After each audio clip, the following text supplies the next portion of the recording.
Hello, everyone. Welcome once again to the Exodus seminar.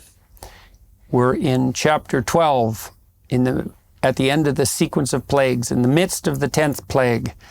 I'll just introduce everybody briefly, and we'll start with Exodus 12:14, which is a description of the memorializing of Passover. On my right is Jonathan Pajot, Stephen Blackwood, Dennis Prager, Greg Hurwitz, James Orr, and Guinness Oz. Thank you, gentlemen, for being here. And I'll read 12:14, and I believe Jonathan Pajot is going to open for us. And this day shall be unto you for a memorial, and ye shall keep it a feast to the Lord throughout your generations. You shall keep it a feast by an ordinance forever. I think what I wanted to say about that is really, we talked about memory a little bit in the early episodes. This idea that memory is a connection in distance is a good way to understand it. And so as you have an origin, and this Passover is the origin of a new beginning for the people of Israel. And there's this little even giving of the law, which will be repeated in a bigger stance when they get to the mountain. And so as you move forward from origin, the manner in which you stay connected to that which bound you together is memory. That sounds obvious. It sounds actually like a boring thing to say. But that memory has to be enacted. It's not just a mental exercise, and that's why it's enacted. It has to be ritualized. It has to be ritualized. That's why it's enacted in feasts. That's why it's enacted in celebration. That's why you have the 4th of July. That's why you have these practices that make you remember important aspects of your history, not just to remember it, but to remember why we even exist together. Yeah, well, it might be. Right? Why are we something and not nothing? Why is the United States a country and not just a bunch of different things that exist on the land? Yeah, well, and you don't know how much of that is because everybody celebrates Thanksgiving together, for example, the United States. Well, there are multiple forms of memory, right? There's semantic memory, and it's basically propositional. And so usually when people say, I remember something, because we're so propositional and rational, we think we mean you remember something you can state. But there's a narrative memory that's a separate system from that, and then there's a procedural memory, which is just action. So procedural memory is how you know how to ride a bike. Yeah. You can't say it, but you know it. It's built into your body. And we don't know how crucial it is to how we even regard memory as important in relationship to those three, because it might be that the memories that we are likely to regard as important are actually the ones that we act out, not only the ones that we can say. That's precisely what I was going to say, exactly the same thing about procedural memory. That's so funny because I was thinking like when people have a stroke, a lot of times they lose their language but can still ride a bike, right? So you encode it down, right? You were talking about some of the possessions, how they move from the prefrontal cortex to the lizard brain, right? So the ritualization is the process of encoding it in the nervous system, and that memory predates or exists even when everything else is wiped away. But it's foundational. What's remarkable here is that the thing they're going to remember hasn't happened. Yeah, but that's true. It's also very important that memory is not in time. People think of memory just as something in time. It's just distance. And so you can remember a purpose, right? You can remember the reason why we're working in a building. Well, that's not a remembrance in time. It's a remembrance toward the purpose. In Christianity, we have eschatological memory, which is that we remember our death. We remember the return of Christ, even though it hasn't happened yet, because we see it as the thing that binds us, this thing that we're moving towards. And if you cease to remember it, you start to fragment and break down. But this is so remarkable because this is the first time the people come in since the very early chapters when they were a dead loss with their slavish mentality. So here they are the first time. So they're doing it by faith. The Passover hasn't happened till the next day. And they're doing it with hope. He talks about it forever. Well, do you establish the kind of memory that Jonathan just described in some sense by faith? For example, when you remember your purpose, right? Because that isn't normally how memory is construed, right? But if you are referring to something that hasn't happened yet, it is the memory of a possibility, a beckoning possibility that constitutes the memory. But you're right, Oz, that what's wonderful here is that we finally see the people of Israel coming together. Until now, it's been they're complaining against Moses and we don't hear about them too much. And then finally, it's like, No, chapter 12 is the first chapter where they're called a congregation, not just a people. Yeah, well, and there's an insistence here too that it's the feast that unites them. If this is the founding of the state in some real sense, there's an insistence that it is the feast that unites you. And I think our comments yesterday about the breakdown of the family dinner table are relevant in that regard, because we really don't know what binds a family together. And I certainly do. When I look back on the time I spent with my parents, I do remember, I would say, holidays we took together. They stand out, but there was a lot of eating together associated with that. But what I remember about family life was primarily oriented around the table. That's when everyone comes together and when everyone has to share what they have to say, and when you're sitting there as a union, and God only knows how important that is to identity, given that we're food sharers. Yeah. So the Milton's Lucifer, then, let's say, is the intellect that falls in love with itself, is a migration away from procedural memory, right? The rituals that bind us and revivify us, right, into the prefrontal cortex. Would certainly think that as well. When Ian McGilchrist, when he's writing about the difference between the left hemisphere and the right, because the left hemisphere does have a proclivity to fall in love with its own pronouncement, and it is fundamentally a semantic memory system. It's not imagination, and it's not procedure. Right? Whereas the right brain is knowledge how rather than knowledge that. And so it's much easier to enact physical rituals than to constantly affirm some doctrinal commitment or propositional commitment. Well, it's also, I think we all understand too, that to really deeply know something is to be able to act it out, not merely to be able to re-represent it abstractly. Like, because you can tell me something, and even if I don't understand it, I can say it back to you.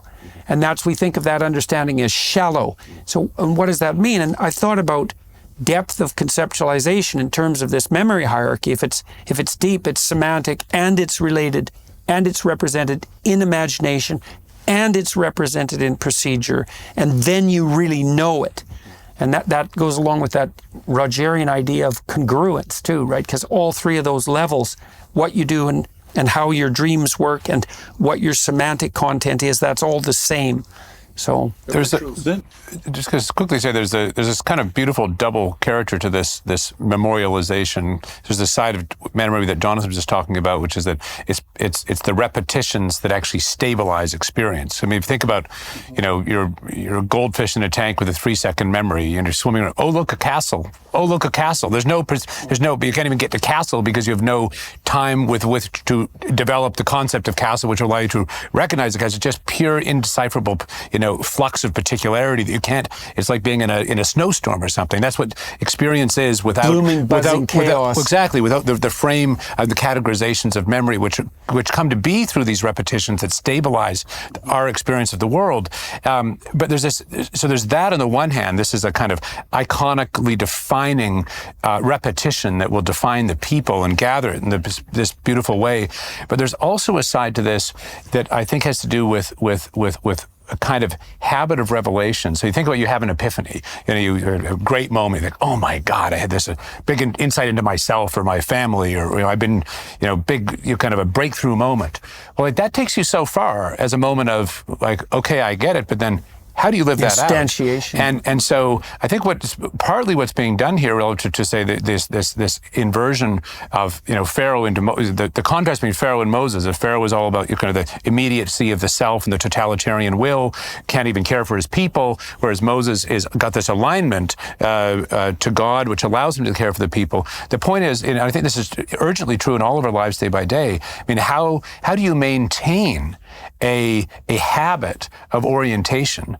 And in some sense, I think this is repetition. This is saying you need repetitions in relation to the revelation that bring you back again and again and again. Well, one of the things children really like, and if you want to have a stable life with kids, is you build islands of predictable stability. And then because the kids' lives are chaotic, they don't know how to orient themselves in the world, and they can't integrate their emotions and their motivations. And if you repeat things every day, then they build little islands of predictability, and that actually stabilizes their emotions. And so you want to have meal times at approximately the same time, and you want to have bedtimes at approximately the same time, or maybe exactly the same time. You want to have a ritual before bed. And then the children can play outside of those stable places, but without that stability, and that would also mean stability of caretaker, for example, because that's of prime importance, especially to little kids, they can't build a habitable cosmos. And so it's definitely the case that repetition is the basis. You might say that repetition is the basis of the state, right? Yeah, we've talked about the liberating power of limits, and that's really what these rituals and ceremonies do. It's a way at the individual level of imposing order on the chaos beyond, but not necessarily in this context, not just constructing it. It's reflecting established, created orders and parameters. It's echoing that, as Jonathan was talking about yesterday. That's the significance of the But Paul Johnson says the Hebrews created history as we know it. And there was a lot of our discussion has been scientific. Yours, obviously, you're a clinician. Science deals with the regular, the repeatable, what happens all the time, whereas history deals with the unique, the singular, the unprecedented, and that's what the Passover is, and that's what the Exodus is. And so we never want to lose that singularity of what's happening here. But doesn't that can't be fully explained by all the other parallels from all the other disciplines. But the repetition of the Passover, it's not just a. No, I agree. It's not just a memorial. Yeah. It's a sort of, every time the Passover happens, and Dennis could speak to this, it's a way of remembering the people of Israel. Children are taught to remember it as if they were there. That's what's in the Haggadah, right? So why do you? By the way, forgive me, but you'll love this.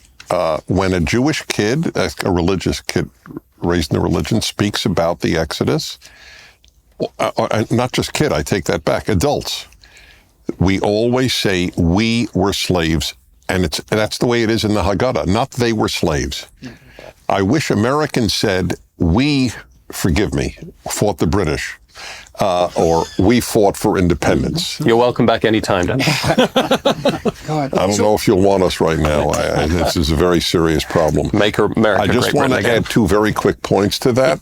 Without ritual, no religion or nation will survive. Part of America's great problem is that Independence Day has become hot dogs and beer or drinks, and not a celebration of independence. Thanksgiving is losing its meaning. In fact, it's been renamed Indigenous Peoples Day by the woke. If you don't have ritual, you don't survive. And one other point that I think you'll find provocative. So Jews always wonder, if God took us out of Egypt, why didn't he take us out of Europe? Right? Very logical question about the Holocaust or all the massive sufferings of Jews. And I have a theory that the reason it is so important for a Jew to remember the Exodus is because that's when God did intervene on our behalf. And we have to remember that in light of the fact that he won't be intervening that much in the future. I have a question about that, which is Dennis, when you're talking about that we fought the British, let's say, right, or we were there, how do we make a differentiation between saying, like, well, we were slaveholders? Like, how do you make a differentiation from the positive versus the things that are negative, which then become the collective guilt issue that we're discussing? My answer to that is slavery was ubiquitous. It was universal. Freedom was unique to the experiment that America embarked on. So you celebrate what is unique, not of course, you don't deny that we were slaveholders. That is correct. But by the way, even then, we isn't fully accurate. Half the country were not slave owners. In fact, far more than half. Most Southerners were not even slaveholders. But I think you emphasize what is unique, both evil and good. The Holocaust was unique, so we speak about it. War is not unique, but the Holocaust was uniquely evil, and the founding of the freest society in human history was also unique. So that to me would, that's how I would address that question. You also try to do what you can to separate the wheat from the chaff. It's like it's clearly the case that we did all sorts of terrible things in the past, but that doesn't mean A, that all of the things we did were terrible, or B, that there wasn't a liberating spirit in amongst the catastrophe and the tyranny. And also, I think you can make a pretty damn strong case that in a miraculous way, the liberating spirit won. we don't have slavery now. That's the miracle. It's not surprising we had it in the past. That's absolutely predictable. And that's part of this issue of the unique. And so the problem with merely diagnosing the past as a storehouse of complete atrocious catastrophe is everything becomes chaff. Well, yeah, of course. I just mean it's just interesting to think it through, because it's like, did we win the Civil War? Right? Because it's hard. It's like there's certain parameters that get difficult for people around identity. I have a question about we've decided here that this memorialization is a repetition, and it's also a foundation. And so then that begs a question that's germane to what we discussed at the end of yesterday, which was, why is it the Passover that becomes the memorial and the foundation? And is it the sacrifice of the innocent? And because it's the sacrifice of the lambs and the blood. And so is the idea here that the foundation of the proper state is the voluntary sacrifice of the innocent? Is that what's happening here? It is. No, I think that we need to see it really in terms of Egypt as opposites. So you have the end of a world, Egypt ends, God takes the seed out of Egypt. We have a new beginning, which is also based on sacrifice. It's based on voluntary sacrifice, but that's the magic of the Passover sacrifice. It's as if you're willing to give your firstborn to God, God will give him back to you. That's the surprise of willing sacrifice. Okay, so is it founded on the principle of voluntary sacrifice? I think so. No. You don't think so? You don't think so? Okay. I think the plain and obvious thing, this was the night of liberation. Right. I agree with They that. went out that night. But there's also a sacrificial element that's there too, in the Passover, how it happened. But the basic thing, and they remember it through history, isn't it, Dennis? They were freed we that say night. in our prayers over and over, just as for the Christian, the crucifixion and resurrection are the central events, I believe, of Christian theology. The central events of Jewish theology, and I didn't make this up, it is constant in Jewish prayer, is creation and Exodus. If you deny either of those, and you're certainly free to, you have put yourself outside of Judaism.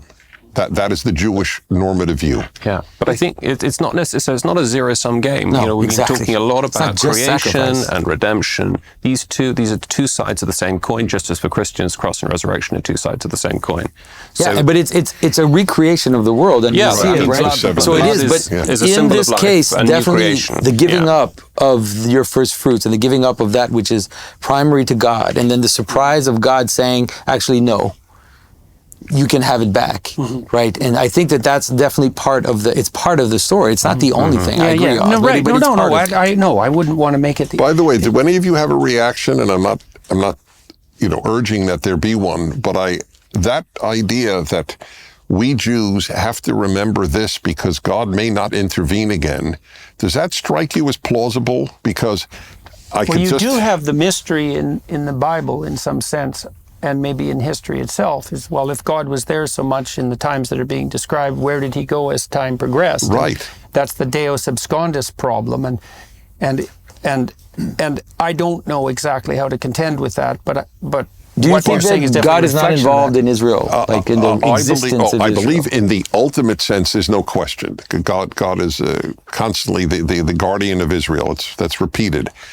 But it's clear that, most people don't know that in the 1660s, about the same percentage of Jews in Europe were murdered as were in the Holocaust, about a third. In 2/3 in the case of the Holocaust, I believe, but 1/3 in the Khmelnytsky pogroms in Ukraine and /Poland. God saves the Jewish people, but not the Jews. And that, by the way, I have comfort in that. I don't expect to be individually saved. But I just want to note that religious Jews in the death camps celebrated to the best of their ability the Seder. So here they are facing gas chambers and saying, "Thank you for saving us. We remember you saved us from Pharaoh." That's an incredible thing. And that's why I say it gives comfort, even though I'm not being saved now. But I know you intervened on our behalf. I think it makes sense for people to believe in the fundamental ascendance of the Spirit that leads us from slavery under all conditions. Because to not have faith in that is really, in some sense, to lose faith in life itself. And so that would even be, if you're in the situation of a camp, what do you have to have faith in? Well, in some sense, just to live, and I think this is something Solzhenitsyn observed too, just to live under those conditions, you still have to believe in the ascendancy, the ultimate ascendancy of the Spirit that calls mankind out of tyranny. And isn't it where the story picks up? Because God existed before the Jews were enslaved in Egypt. They existed when all the firstborn were killed, right? And so it sort of depends where it is, because you could say to them then, when they were in Egypt, before God said, "I've heard the cries of my people." It's sort of the same position, right? Mm-hmm. So that God it's wasn't, not that God wasn't there, right? So we can Exactly correct. Okay. So I would like to point out that we've got through one verse so far. That we should probably proceed. Well, it was a biggie. It was a big one. It was a big one. we need to get Shapiro in here reading. 7 days. 7 days shall ye eat unleavened bread. Even the first day ye shall put away leaven out of your houses. For whosoever eateth leavened bread from the first day until the 7th day, that soul shall be cut off from Israel. And in the first day there shall be an holy convocation, and in the 7th day there shall be an holy convocation to you. No manner of work shall be done in them, save that which every man must eat. That only may be done of you. It's another application of a set of laws here and an establishing set of principles. And ye shall observe the Feast of Unleavened Bread, for in this selfsame day have I brought your armies out of the land of Egypt. That's to your point with regard to freedom. Therefore, shall you observe this day in your generations by an ordinance. And interesting, ordinance, because an ordinance is something that ordinates. It's like a coordinate. It's an establishing system. By an ordinance forever. In the first month, on the 14th day of the month at even, ye shall eat unleavened bread until the 21st day of the month at even. 7 days shall there be no leaven found in your houses, for whosoever eateth that which is leavened, even that soul shall be cut off from the congregation of Israel, whether he be a stranger or born in the land. Ye shall eat nothing leavened. In all your habitations shall ye eat unleavened bread. It's very much emphasized there, this structure of rules.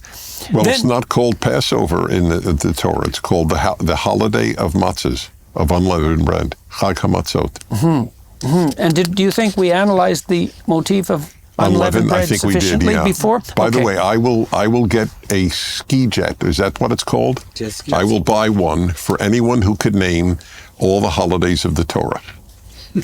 Now, does this include all the people who are listening? Careful what you offer. Send in your responses. No, I'm serious. Do you think you could? It's an interesting question. And by the way, there are 7.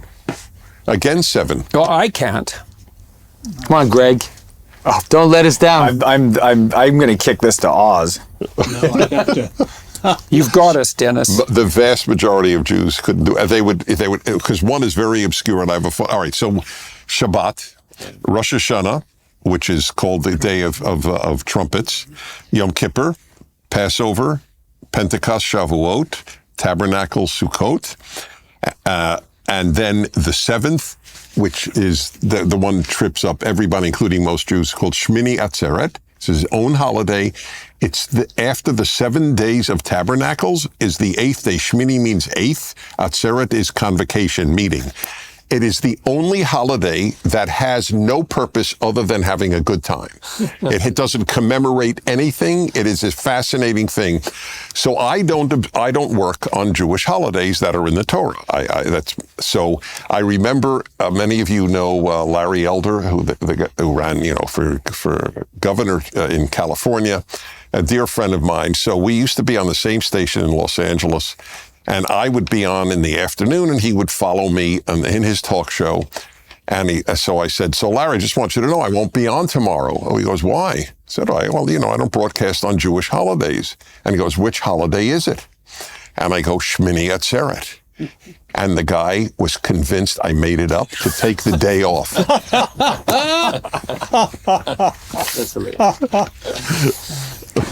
Then Moses called for all the elders of Israel and said unto them, Draw out and take you a lamb according to your families, and kill the Passover.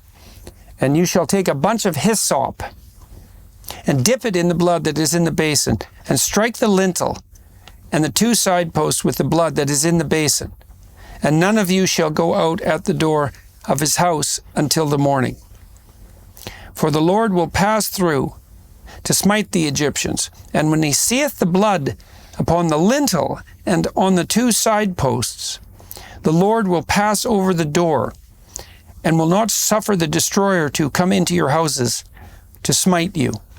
And you shall observe this thing for an ordinance to thee and to thy sons forever. It's a mark of proper sacrifice, mark of the sacrifice of the lamb. And that stops the power that destroyed Egypt from now, and will continue to destroy Egypt from now destroying the Israelites. And that's part of the foundation of the state of Israel. Is that okay? Okay. But it's in reverse, isn't it? I mean, I was saying earlier that the sacrifice to commemorate and constitute the people of Israel and to remember the liberation of the people from Egypt happens before the event, as it were, before the liberating event. So liturgy and history are kind of sort of flipped around, and they constantly interwoven, as we'll see in the rest of the that's chapter. an interesting thing too. You know, one of the things that Mircea Eliade had pointed out was that the primary religious revelations of a society often occur prior to the establishment of the society. So, for example, the Egyptian religious revelations were established at the beginning of the Egyptian dynasty, and then it's almost as if they ran their course. You know, they had this intense motivational significance as animating stories. But that was there as a prodroma to the culture itself and not as a derivation from it. And that has something to do with the power of the spirit of a newly revealed truth. And you'd say, well, what's a newly revealed truth? It's like, because that sounds just like religious language, but it's not. It strikes you with the force of a deep intuition. And so then you're motivated to integrate yourself around it. But not only that, if it's a really powerful revelatory idea and you share it with other people, they're drawn into that right away. They find it equally exciting, or they're equally filled with enthusiasm. And that's a real mystery that happens at the beginning of a enterprise in some sense. And I think that's partly what this marks is so. Because obviously the fact that this is what the Israelites should do to protect them from the ultimate avenging spirit of God, this is a revelation. They're not thinking this up by themselves. And it's a surprising revelation. It's partially how narrative contract works in stories, right? You have to introduce something in the first act, let's say of a 3-act screenplay, to not have it feel like a Deus Ex Machina. So you can't have 2 acts and then have all of a sudden science fiction in the 3rd act. You have to have the language of any narrative has to be embodied in the opening, in the first act, and it's part of the narrative contract that you make. And so in a lot of ways... That's interesting. That's a reflection in some sense of the same idea that Jonathan had about memory, is that by what you're doing right at the beginning of the story is you're actually establishing a contractual relationship about how the history of the characters is going to progress, and the reader accepts that contract. That's part of the suspension of disbelief. Well, then if you violate it, all you do is annoy your reader. That's right. And part of it is what's fantastical or coincidental can happen in the first act, right? You can say, well, how is it possible that an undercover Navy SEAL happened to be on the hijacked airplane? And it's like, well, all the times it didn't happen, we didn't make a movie about it, right? It's fine to do in the first act. But if we're reliant on that to continue the narrative in the 3rd act, then it doesn't hold together. Then you don't have a story, you have a sequence of Deus Ex Machinas, and that's not a story at all. It's completely unimaginable. Well, and what happens with a story is you set the conditions into place in the narrative contract, and then what happens, the best moments that we find in literature and film is when something happens and it's completely surprising and makes sense at the same time. Yeah. Right? There's these moments where there's a confluence, and part of that is because... Well, that's what happens in a joke. Right. And that's what happens, especially a great joke. That's you think, aha! And it punches you, and it's the rule of threes, because you start to establish a pattern and then you invert it, but the pattern has to be laid. So what's that rule of threes? In a joke? Yeah. Well, it's always, right, it's Yeah, I think you mentioned this the other day, that one can't start a pattern, obviously. Two, again, coincidence. And then with the third, It's a then pattern. the pattern kicks in. Yeah. And you reverse the pattern in a joke, right? So in narrative, you need all of the clay, the material that is the world building, let's just say. It has to exist at the beginning. A comedian I had on my radio show told me what every joke must have, and it permanently stayed with me, and he was right. Surprise and a victim. Analyze any joke you know, and you will find that is the case. Even if the victim is yourself, doesn't matter. That's the best kind of joke. The best, the best kind of joke. The English are particularly good at that. Is that self-denigrating Self-lacerating. comedy? You bet, you bet. And that's Is a that sign true? Not at all. Not at all. And it shall come to pass, when ye be come to the land which the Lord will give you, according as he hath promised, that ye shall keep this service. So this is something you're doing for your fellow man and God in service. And it shall, so that's a feast in service of the Lord in the wilderness. And okay. And it shall come to pass, when your children shall say unto you, what mean you by this service? That you shall say, it is the sacrifice of the Lord's Passover, who passed over the houses of the children of Israel in Egypt. So that's what's being celebrated, is the fact that Israel is now permanently spared in some sense, if they follow God's dictates, from the destroying spirit who demolishes the tyranny. That's the part of the covenant idea. It is the sacrifice of the Lord's Passover, who passed over the houses of the children of Israel in Egypt, when he smote the Egyptians and delivered our houses. And the people bowed their head and worshipped. So they're humble in response to this salvation from the spirit of tyranny and the consequences of the spirit of tyranny. And the children of Israel went away and did as the Lord had commanded Moses and Aaron. So did they.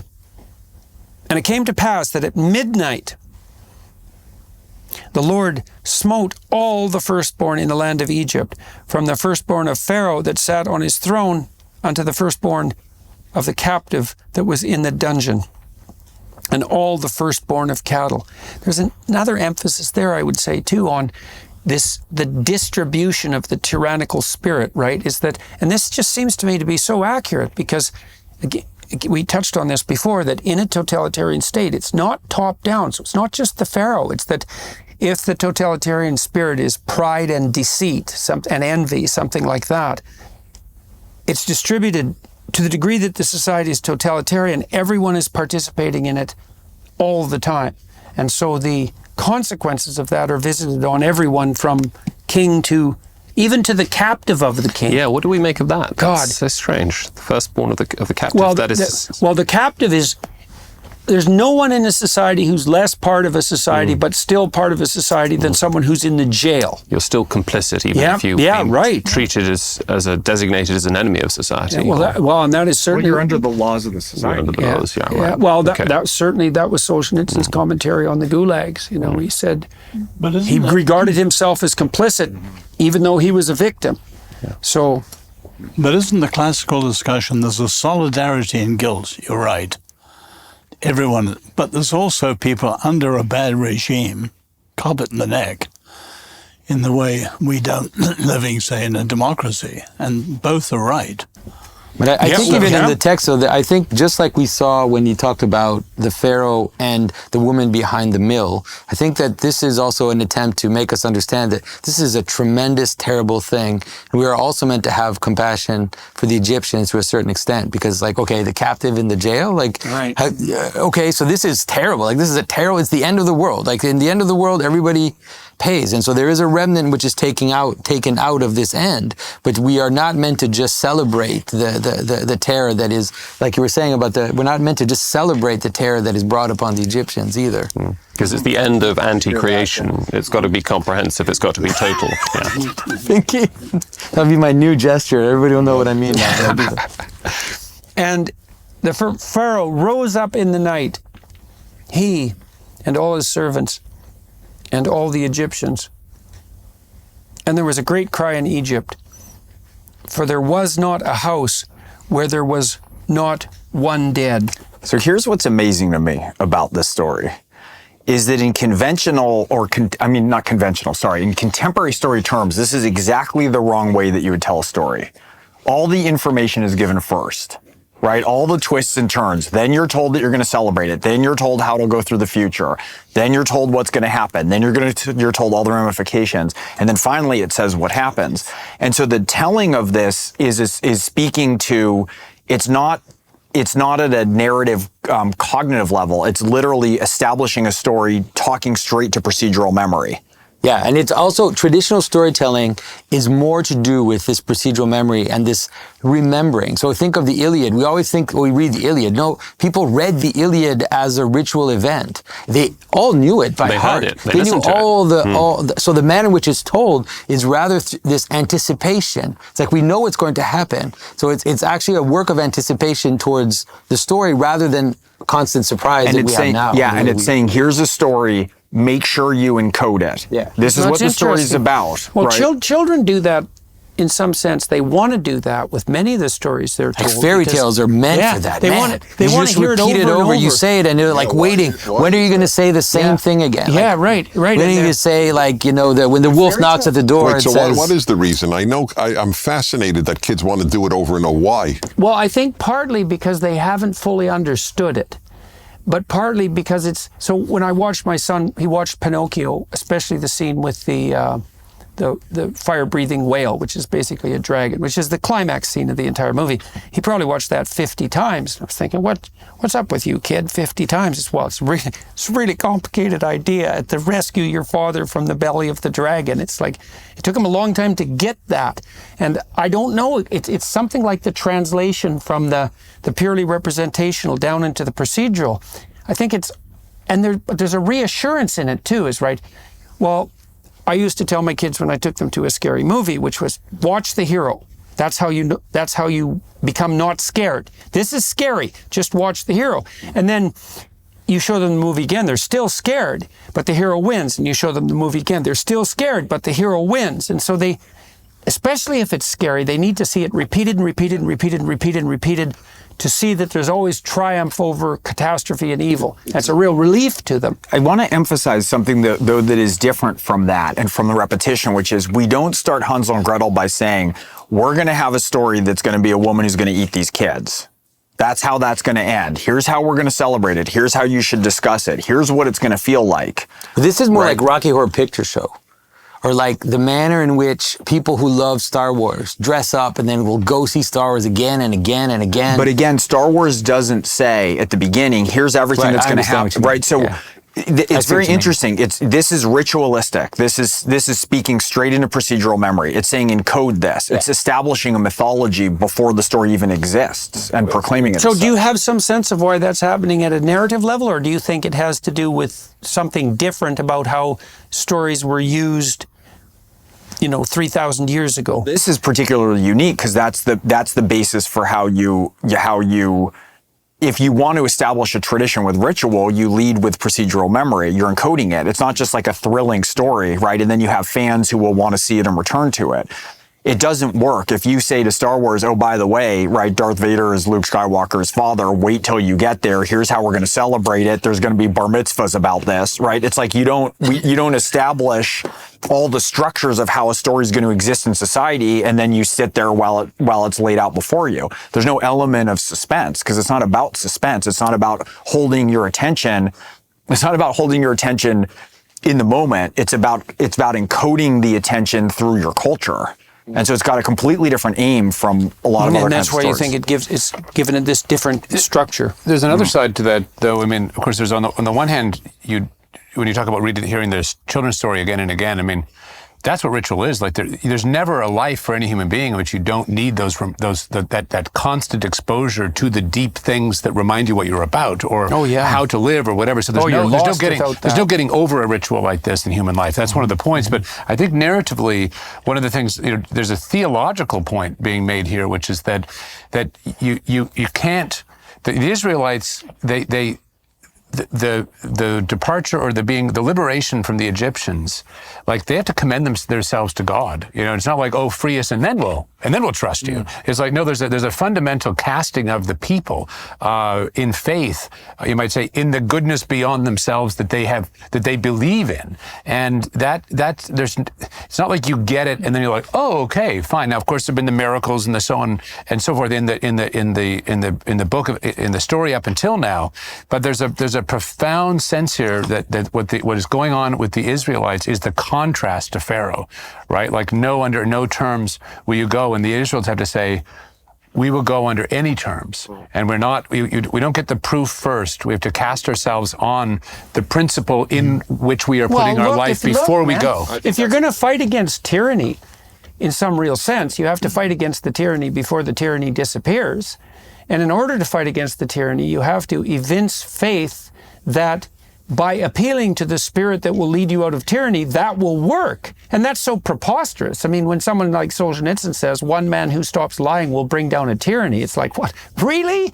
It's like, no, obviously not, but not so obviously not. And so the faith, and so this is another part of this foundational element in this story, is that because the Israelites do evince faith in that which transcends tyranny as the foundation of their state, right? Well, faith in God. I mean, I think this is the first time we see them as a collective, as a nation. It's that striking verse in 27, just at the end of 27, and the people bowed the head, right, and worshipped. Right. To this spirit, that's right. They're right. They're collectively pronouncing their allegiance to the spirit that's fighting against the tyranny of the Egyptian state. That's right. And then just one verse later, and it came to pass. So it immediately precedes the sequence of events at midnight. But it happened. This is very important that this first ritual happens in Egypt. I mean, they believe that God will liberate them, but they haven't been liberated yet, and so you might say that the very condition of the liberation been brought low yet. Yeah, exactly. It's a precondition. Yeah. So that's that faith as a precondition for liberation. Well, I think that has to be true, because otherwise, why would anyone ever fight against a tyranny? So that's extremely interesting. And it came to pass that at midnight the Lord smote all the firstborn in the land of Egypt, from the firstborn of Pharaoh that sat on his throne to the firstborn of the captive that was in the dungeon, and all the firstborn of cattle. And Pharaoh rose up in the night, he and all his servants and all the Egyptians, and there was a great cry in Egypt, for there was not a house where there was not one dead. And he called for Moses and Aaron by night and said, Rise up and get you forth from among my people, both ye and the children of Israel, and go, serve the Lord, as ye have said. So even the Pharaoh now doesn't just say you're free. He says, you're no longer under the auspices of tyranny, but it's incumbent upon you to go serve the Lord. It's ambiguous, that, though. I mean, is he, as it were, conceding to the sovereignty of the Lord, or is it a kind of mocking, serve the Lord as ye have said? Well, I think he's at least conceding that the Israelites should do that. Right, as you would do it. It's not yet a recognition of God's sovereignty. Well, if you took his character seriously, you'd probably use that interpretation. He's at least willing to admit that the Israelites should do this, for sure. Yeah, because he doesn't go out into the desert with them. And also take your flocks and your herds as ye have said, although the best of them does go with them, which is so interesting. Also take your flocks and your herds as you have said, and be gone, and bless me also. Well, there's some humility there. And the Egyptians were urgent upon the people that they might send them out of the land in haste, for they said, we all be dead men. And the people took their dough before it was leavened, their kneading troughs, being bound up in their clothes upon their shoulders. And the children of Israel did according to the word of Moses. And they borrowed of the Egyptians jewels of silver and jewels of gold and raiment. And the Lord gave the people favor in the sight of the Egyptians. Well, that answers that question. So they lent unto them such things as they required. So the Hebrews aren't stealing this at this point. They're being given. Yeah. And I think it's symbolic of their transition from slaves to to the new masters. to new to free people. Yeah. Yeah. And they spoiled the Egyptians. And the children of Israel journeyed from Ramses to Sukkoth, about 600,000 on foot that were men, beside this children. is one of the hardest things I encountered in writing my commentary, because I believe it's God's word, and I also believe that reason has to be used. So I call it the rational Bible. It's the Torah itself does not sustain the notion that there were 2 million people. It's the tradition among believers, and certainly Jews always say millions. Just to give one example, God says that the 7 nations in Canaan are all larger than the Israelites. So that would mean 14 million people in Canaan. It is inconceivable. Now, God can do anything, and any miracle is possible, but I don't think the Torah meant that. So I never had a satisfactory answer, and I write that. I don't have a satisfactory answer. Doesn't negate my belief in the divine authorship or anything else, but I won't make up an answer if I don't have one. There is an answer that has satisfied me that I came across in doing Numbers, the 4th of the 5 books, which I'm working on now. And in a nutshell, and if you want more, I'll bring in the writing. It is probable that this is an exaggeration by 10 times. So you think it's a metaphorical? There's no question in my mind. That we use numbers with precision. Numbers in the Torah, look, it's very unlikely that it's coincidental. 40 days of flood, 40 nights on Sinai, twice, 40 years in the desert. It means a divinely important period of time. It doesn't mean the number after 39. So they found Middle Eastern evidence of 10 times the amounts that were really there to intimidate foes and to encourage the people. Look at how numerous. I mean, will we be as numerous as the stars in the sky? There were trillions of stars in the sky. Was it meant literally?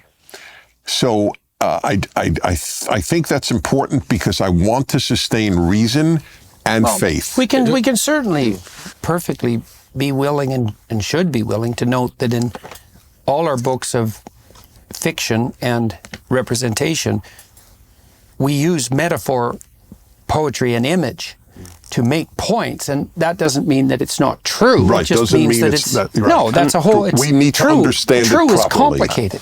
I think we're invited to see it as a kind of as typological, really, as kind of anticipating. Well, first, it's a crazily high number. Right. That's the point. And so maybe it's saying that it has to do with how would he speak? It says he spoke to the whole congregation of Israel. He spoke to 2 million people.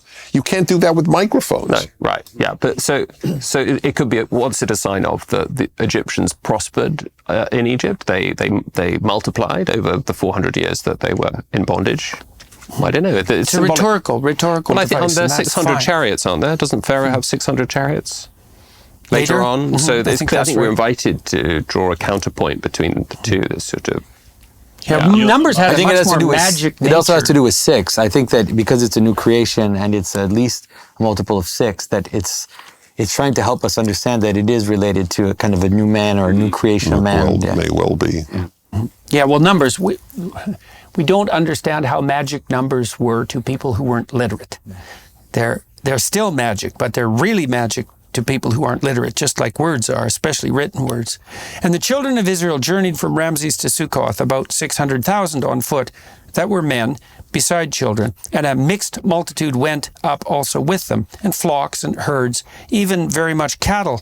And they baked unleavened cakes of the dough which they brought forth out of Egypt, for it was not leavened, because they were thrust out of Egypt, right, because we're in a hurry, and could not tarry, neither had they prepared for themselves any victual. So that's interesting too. There's another act of faith, right? It's like they've got some treasure and that's great, but they don't have a lot to eat and they're going out into a desert. And And one of the things we want to note here, I think that's really important, is that, because I've thought about this for so long, is why do people, and so core to Exodus, why do people cling to their tyrannical catastrophe, even the one they impose on themselves? And the answer is because it's out of the tyranny into the desert. And it isn't clear that the desert is better. Certainly it could be worse, because you can live in a tyranny and you can die in the desert. Not that you can't die in a tyranny, but you have to be, and maybe to flee from a tyranny, you have to be ready to flee at a moment's notice, and you have to be willing to follow immediately what calls you out of the tyranny. And But so... You know the famous rabbi's remark, took the Lord one day to get Israel out of Egypt and 40 years and counting to get Egypt out of Israel. And that, the second part was harder. Exactly. And and that's why it's, again, 40.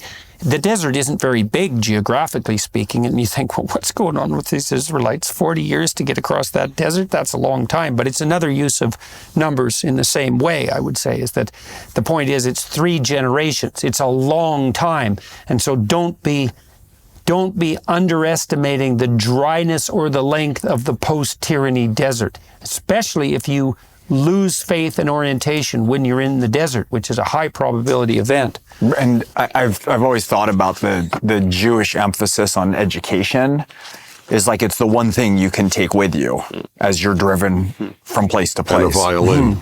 That's right. Well, and a book. Right, or a scroll. Right. And By there's the a way, lot. your comment reminded me. You'll enjoy this. So this is not meant as a joke, by the way, but it is funny nevertheless. The rabbis asked, "So what has God been doing since creation?" It's a very fair question, and their answer is bringing couples together, which shows you how hard it is. So there's also a little detail I think is important to understand. So we talked about how this is the foundation of Israel. Like this is the new beginning, the congregation, the bowing down, the participating in the sacrifice, the marking of the doors. You have this sense in which Israel is marking itself as different, marking itself as together in order to be a remnant out of this end of the world scenario where Egypt is being destroyed. But there's also, just like in the ark when Noah crossed the waters, the animals were in the ark. Here, there's also this mention of what we call the mixed multitude and the animals. So there's a sense in which they're not repeating the totalitarian problem. That is, there's a room for the stranger to a certain extent. And you'll see after that, the rules, the laws will talk about how you are now going to engage with the stranger. And in the laws that the Torah will give, you always have to leave the corners of the field. There's a sense in which we don't want to reproduce this totalitarian world in which it's all work, no rest, no strange. Everything is just potential for our identity. And so You leave some play in the system. Yeah. And so this mention of the mixed multitude that left with Israel and the animals is to emphasize that because Sure. Because So the that's next a statements diversity statement. will have to do with that. Will have to do with the strangers. We'll see. It's a genuine diversity statement. Yeah. Is that even though there has to be a central order, there has to be room in that order for, what would you say? For the unavoidably exceptional? That's right. Something like that. Yeah. And the strange, or just the strange, the lowly, the strange. Strategic, right? Why strategic? Well, because different ideas and people, it's strategic in, it's the opposite of incest, right? So from a genetic perspective, from the notion of new ideas and thoughts, I mean, that's one of the, a classic right. So it's liberal actually, it's a much better order to have that, that's a yin and yang balance too. That's right. Is to prevent stagnation and to prevent ossification is you need new ideas. You need new ground currents. But as we see later on, where they kind of distinguish the laws that apply to the people of Israel and the laws that apply to the stranger, there's integration and assimilation, but there's a clear distinction still always between the Israelites. You'll see there's always warnings about something that's too far, right? Don't sleep with the foreigner, like that's too far because they'll bring their foreign gods in. And it's like, and also, I mean, obviously don't sleep with your sister because it's like, that's way too close. Like you have to find that powerful, optimized difference where you're able to integrate, but also keep your identity at the same time. And there'll be some strangers that aren't allowed, that aren't admitted at all, like the Amalekites later on. They're just, complete ban on that. Yeah. Selective assimilation. The word stranger, by the way, is literally resident non-Jew. That's what stranger is. The Hebrew is ger, and ger means to reside. So it is the person who resides. That's why it says stranger and citizen. So that's the contradistinction. So it's not just anybody. It's very specific to the non-Jew who lives among you. Yeah. Just for whatever that's worth. Yeah, because it's not your enemy, because your enemy is also the stranger and he wants to attack you. Now you have someone among you, but that doesn't participate completely in your identity. Right. No, St. Augustine has the word resident alien. Yes, that's right. And I have that on my green card. Right. Resident Yeah, alien. yeah, exactly. Yeah, resident alien. Right, so that's a specific kind of category. Now, the sojourning of the children of Israel who dwelt in Egypt was 430 years. That's the length of slavery, I suppose. And it came to pass at the end of the 430 years, even the selfsame day it came to pass, that all the hosts of the Lord went out from the land of Egypt. It is a night to be much observed unto the Lord for bringing them out of the land of Egypt. This is that night of the Lord to be observed of all the children of Israel in their generations. That's the worship of the Spirit that brought them out of tyranny. And that's a fundamental definition of whatever God is. And the Lord said unto Moses and Aaron, this is the ordinance of the Passover. There shall no stranger eat thereof. But every man's servant that is bought for money, when thou hast circumcised him, then he shall eat thereof. So now he's participating in that, in that community. And so all these rules are about this inside-outside relationship. How do you manage this resident alien who's not one of you? How much does he participate? How much can't he participate? Right. He can't eat of the Passover, but here's how you're going to deal with so them. that's an attempt to clarify the borders, the conceptual borders. Mostly the conceptual borders, but that would also be relevant to what constitutes the borders, period, because that's partly also how you define what constitutes Well, no, a they can be citizen. within the geographic borders, but there still have to be conceptual borders between circumcised and uncircumcised. Well, the border is so important because that's the fundamental dispute between conservatives and liberals, fundamentally, is how porous the border should be. And the reason that's a fundamental dispute is because we never have an answer to that. Well, sometimes the border should be really thick and solid so nothing gets in because everything's too dangerous, and sometimes it should be completely porous because you need new ideas because you're so tyrannical. And that varies always. And so part of the reason that the logos between conservatives and liberals is so important is that we're constantly adjudicating the porosity of the borders as a consequence of that dialogue. And you can never come up with a fixed answer. Right. What are the borders around gender? Right. It's everything is this negotiation. No, I think part of the American stalemate is they don't discuss the key issue, which is citizenship. Well, that's a border issue, and Trump was able to make much of that for that reason. But the conservatives don't talk about citizenship. They talk about walls.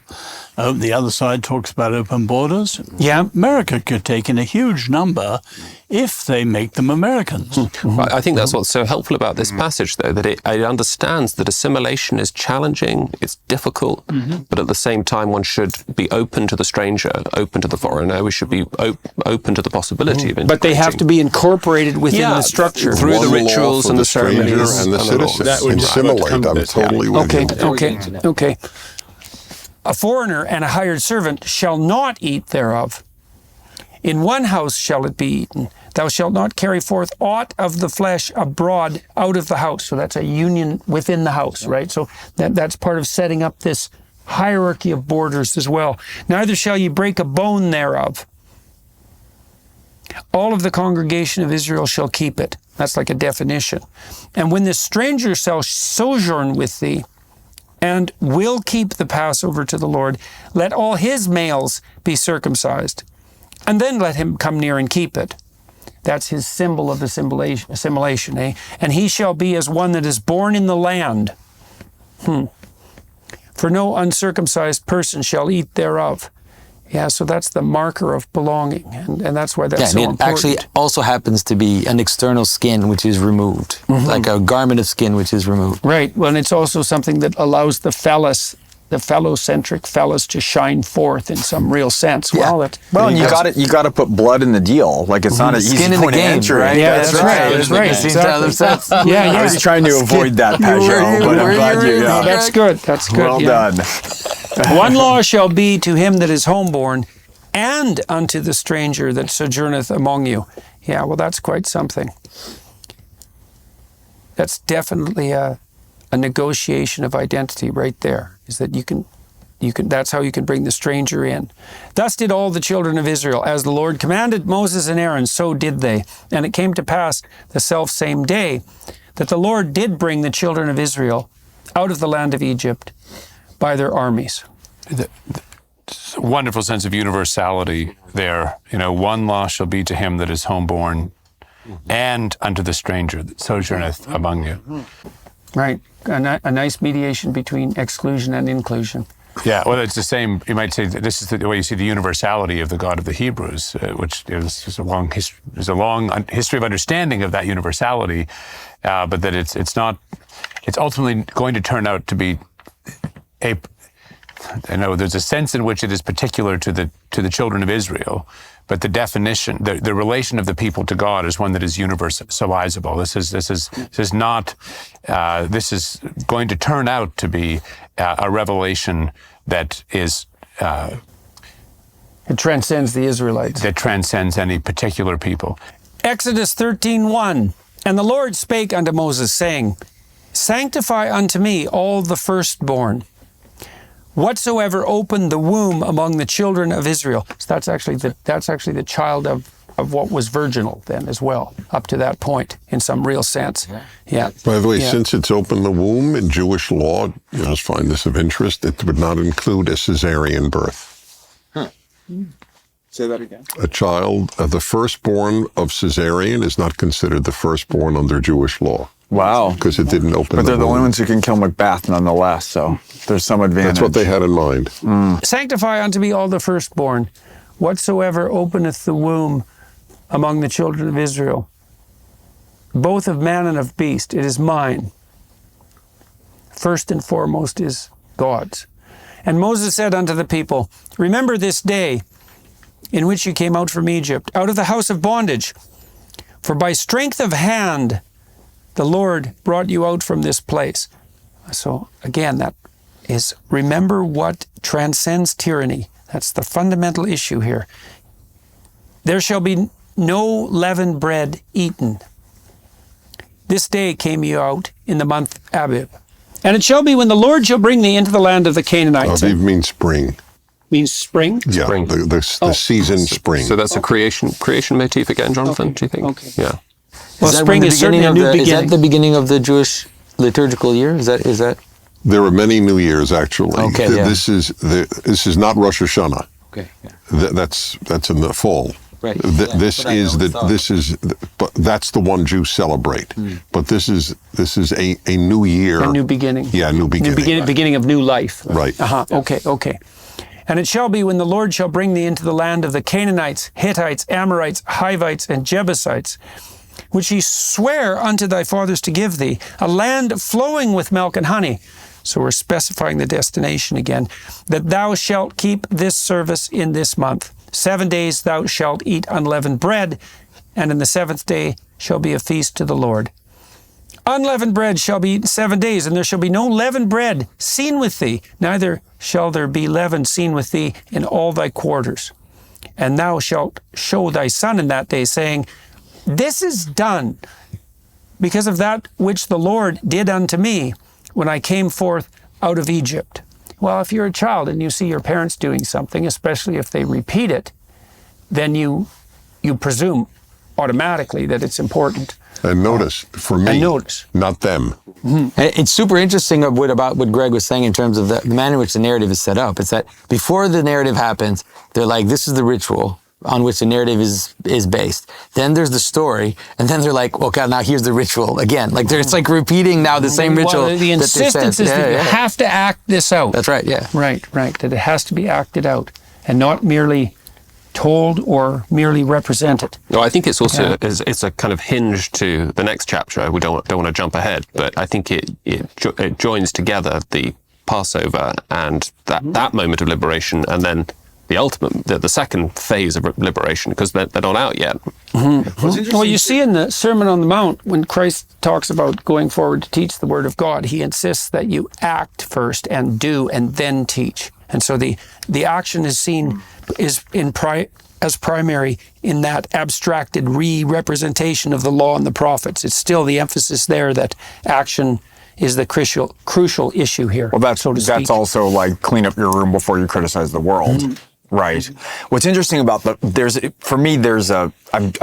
crassly referring to it as a prop, but the prop of the unleavened bread appears when they had plenty of time for it to rise. I mean, that's another thing that's really interesting. Like, everyone could have had a nice, yeasty dish, right? But it's almost like the prop is this dropped handkerchief, right? Because moving forward, there's not going to be time. And so it's very interesting because it appears before. It's another part of this like pre-establishing of what the rules of what the necessity, what the tools and the matter of the narrative, right? They all exist before it happens. Well, and there's this drop everything and follow God motif too.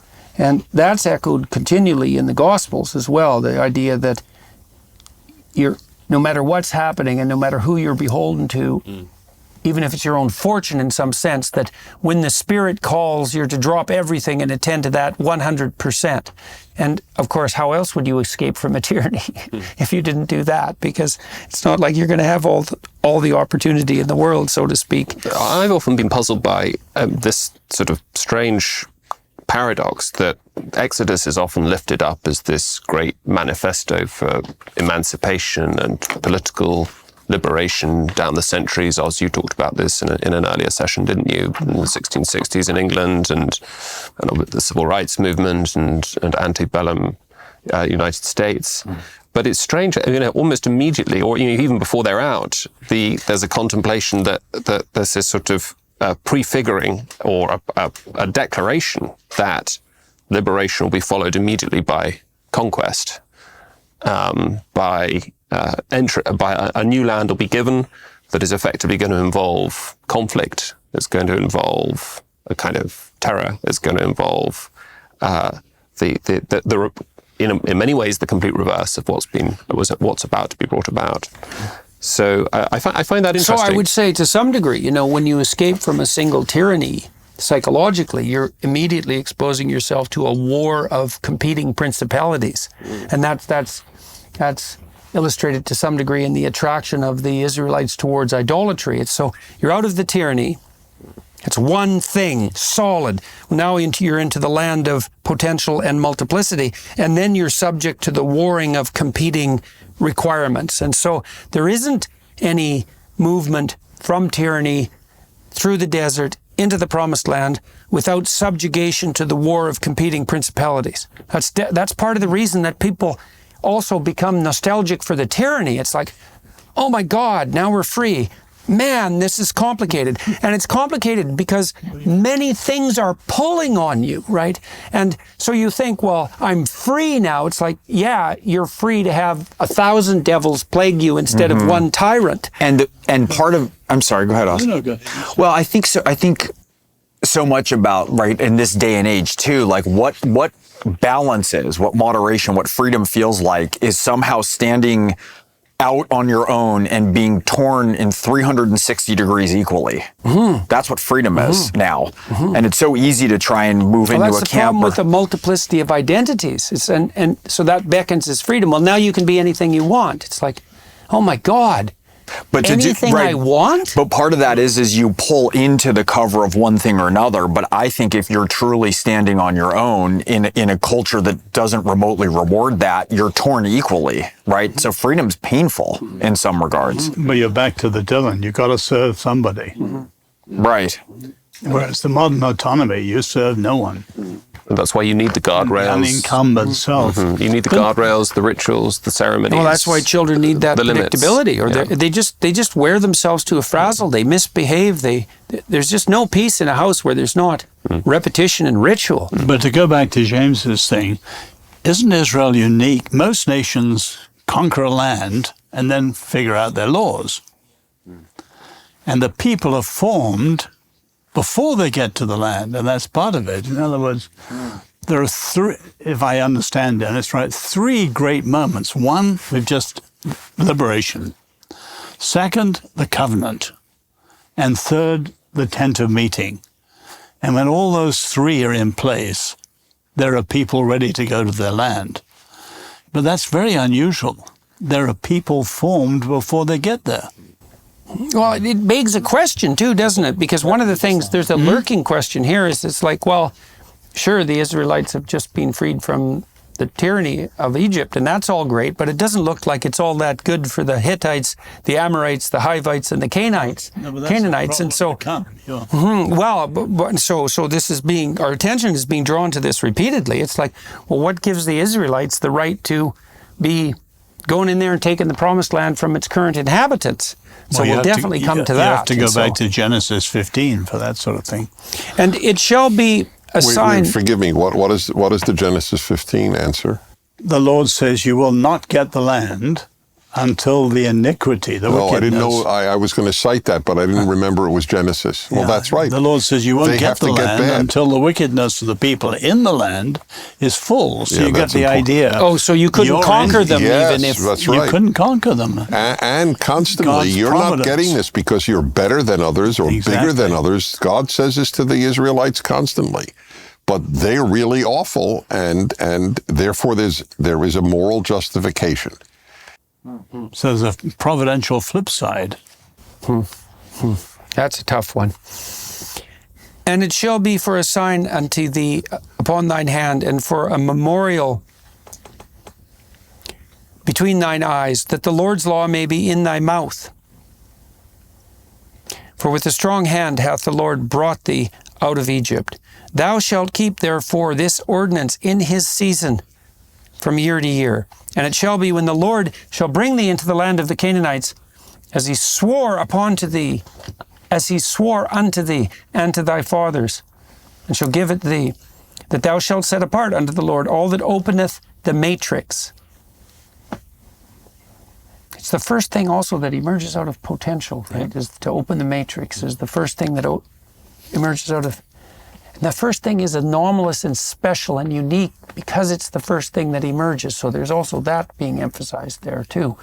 So, in the pagan nations, the firstborn was a matter of incredible male pride. And it's almost hitting it on the head. The firstborn here, you dedicate to the Lord. Yeah, well, you see this specialness of firstborns in families too, because, well, it's the first child. And so that's even more remarkable than the next child in some sense, because you've already had a child then, and you know, not that you love the second child any less, but that bloom of revelation, that's it, in some sense. The bloom of revelation is off the second child.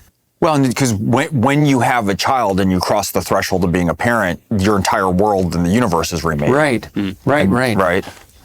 But you look in Genesis, it's very often the second child whom the Lord favors. Absolutely. Well, Always. because you have this tension too. Abel over Cain, right, Jacob, Joseph, that's right. Moses. But it's so Do you suppose that occurs when the firstborn isn't properly consecrated to God?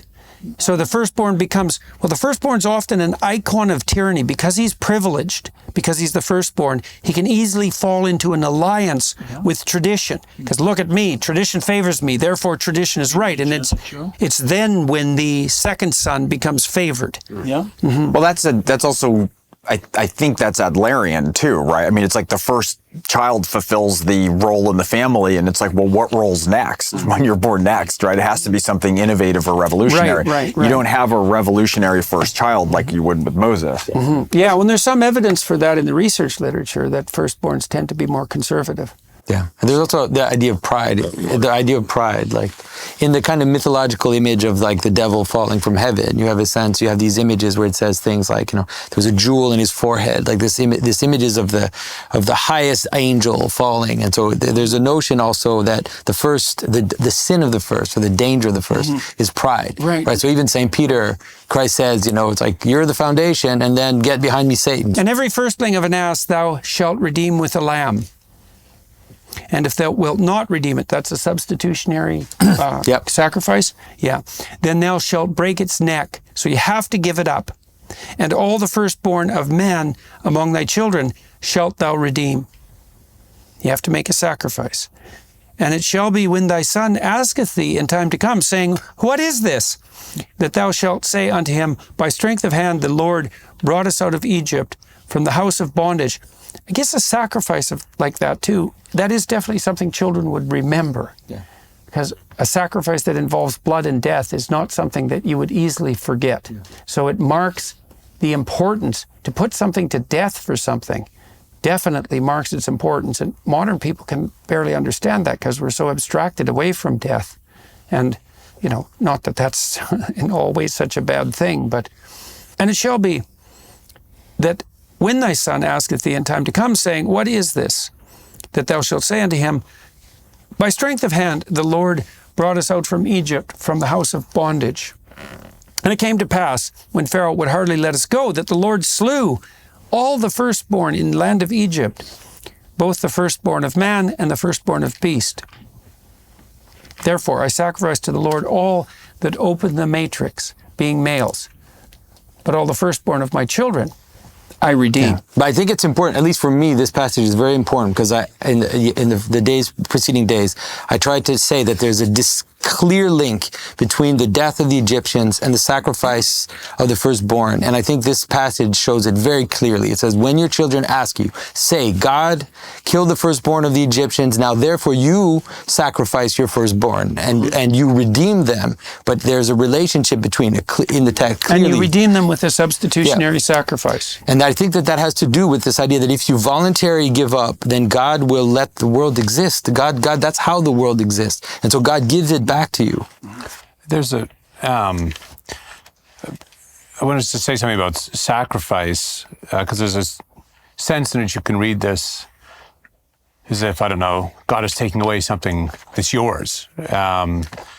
My wife and I had an experience, I hope it's all right to share kind of a personal story recently, with long wanted children, but not blessed with children, and sort of getting beyond the childbearing years. And anyway, suddenly my wife became pregnant, and a test, and then another test, and then went to the doctor, and still, indeed, there it was. It seemed a miracle. And then the next week, an ultrasound, and there's a heartbeat, and it just seemed just this miracle. The next week, the heartbeat was gone. There was no what that life that had been was gone. Of course, it's very sad for us, but I was just so thinking about this. The Lord giveth and the Lord taketh away. I mean, we have no right to children. So, children are a gift.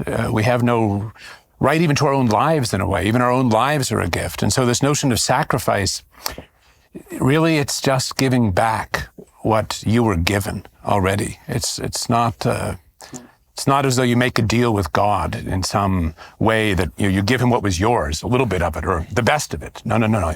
You're only giving back to God what was God's. Mm-hmm. That's nice. Thank you, Stephen. Yeah.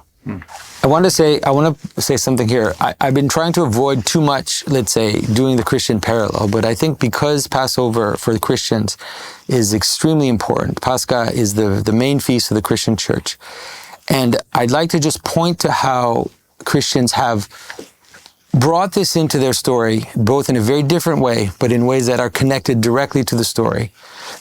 And so on Passover, Christ offers the bread and the blood. The bread and the blood of the Passover on the doors of the lintel become the wine that Christ offers as his blood, and the bread that Christ offers as well. And the difference is that in the Passover of the Christians, there's only one firstborn that dies, right? And that is Christ. And that is very strange because he is the sacrifice. He offers the bread and the blood as the Passover sacrifice. And then when the Spirit passes, he is the only one who dies. And so that is the manner in which we understand the finality, let's say, of the Passover sacrifice as being that. So he is both the redemption, the protection, and the firstborn in a very strange way, almost as the Egyptian child that gets taken, but also as the self-offering because he is killed by the stranger. He's also the Israelite thrown into the river. He's all those things kind of captured together because he's killed by the Romans, right? The Romans are in the story of Jesus at the time of Jesus, like the Egyptians. And so he's both self-offered, but also killed. He is the one who protects on the door, but is also the redemption sacrifice for all of us. And so it all the symbolism like crashes together in ways that is hard sometimes to fully account for. Like even now, I know that I'm missing elements because it just seizes you. Well, it is at minimum, speaking secularly, it's a centralizing narrative, right? It's an attempt by the narrative imagination to bring all the elements of historical narrative into one place, whatever that means. And God only knows what that means. And it came to pass when Pharaoh would hardly let us go that the Lord slew all the firstborn in the land of Egypt, both the firstborn of man and of beast. Therefore I sacrifice to the Lord all that openeth the matrix, being males. But all the firstborn of my children I redeem. And it shall be for a token upon thine hand and for frontlets between thine eyes. I do not know what that means. That's tefillin in Jewish history. That's the boxes that you see on religious Jews when they pray, the black box at the forehead and the black box on the arm. They each contain a portion of the Torah on parchment in those boxes. There are two examples of this. This is called tefillin. In English, it's phylacteries. I never met any human who knew what phylacteries was who didn't know what tefillin was. So it's a useless translation.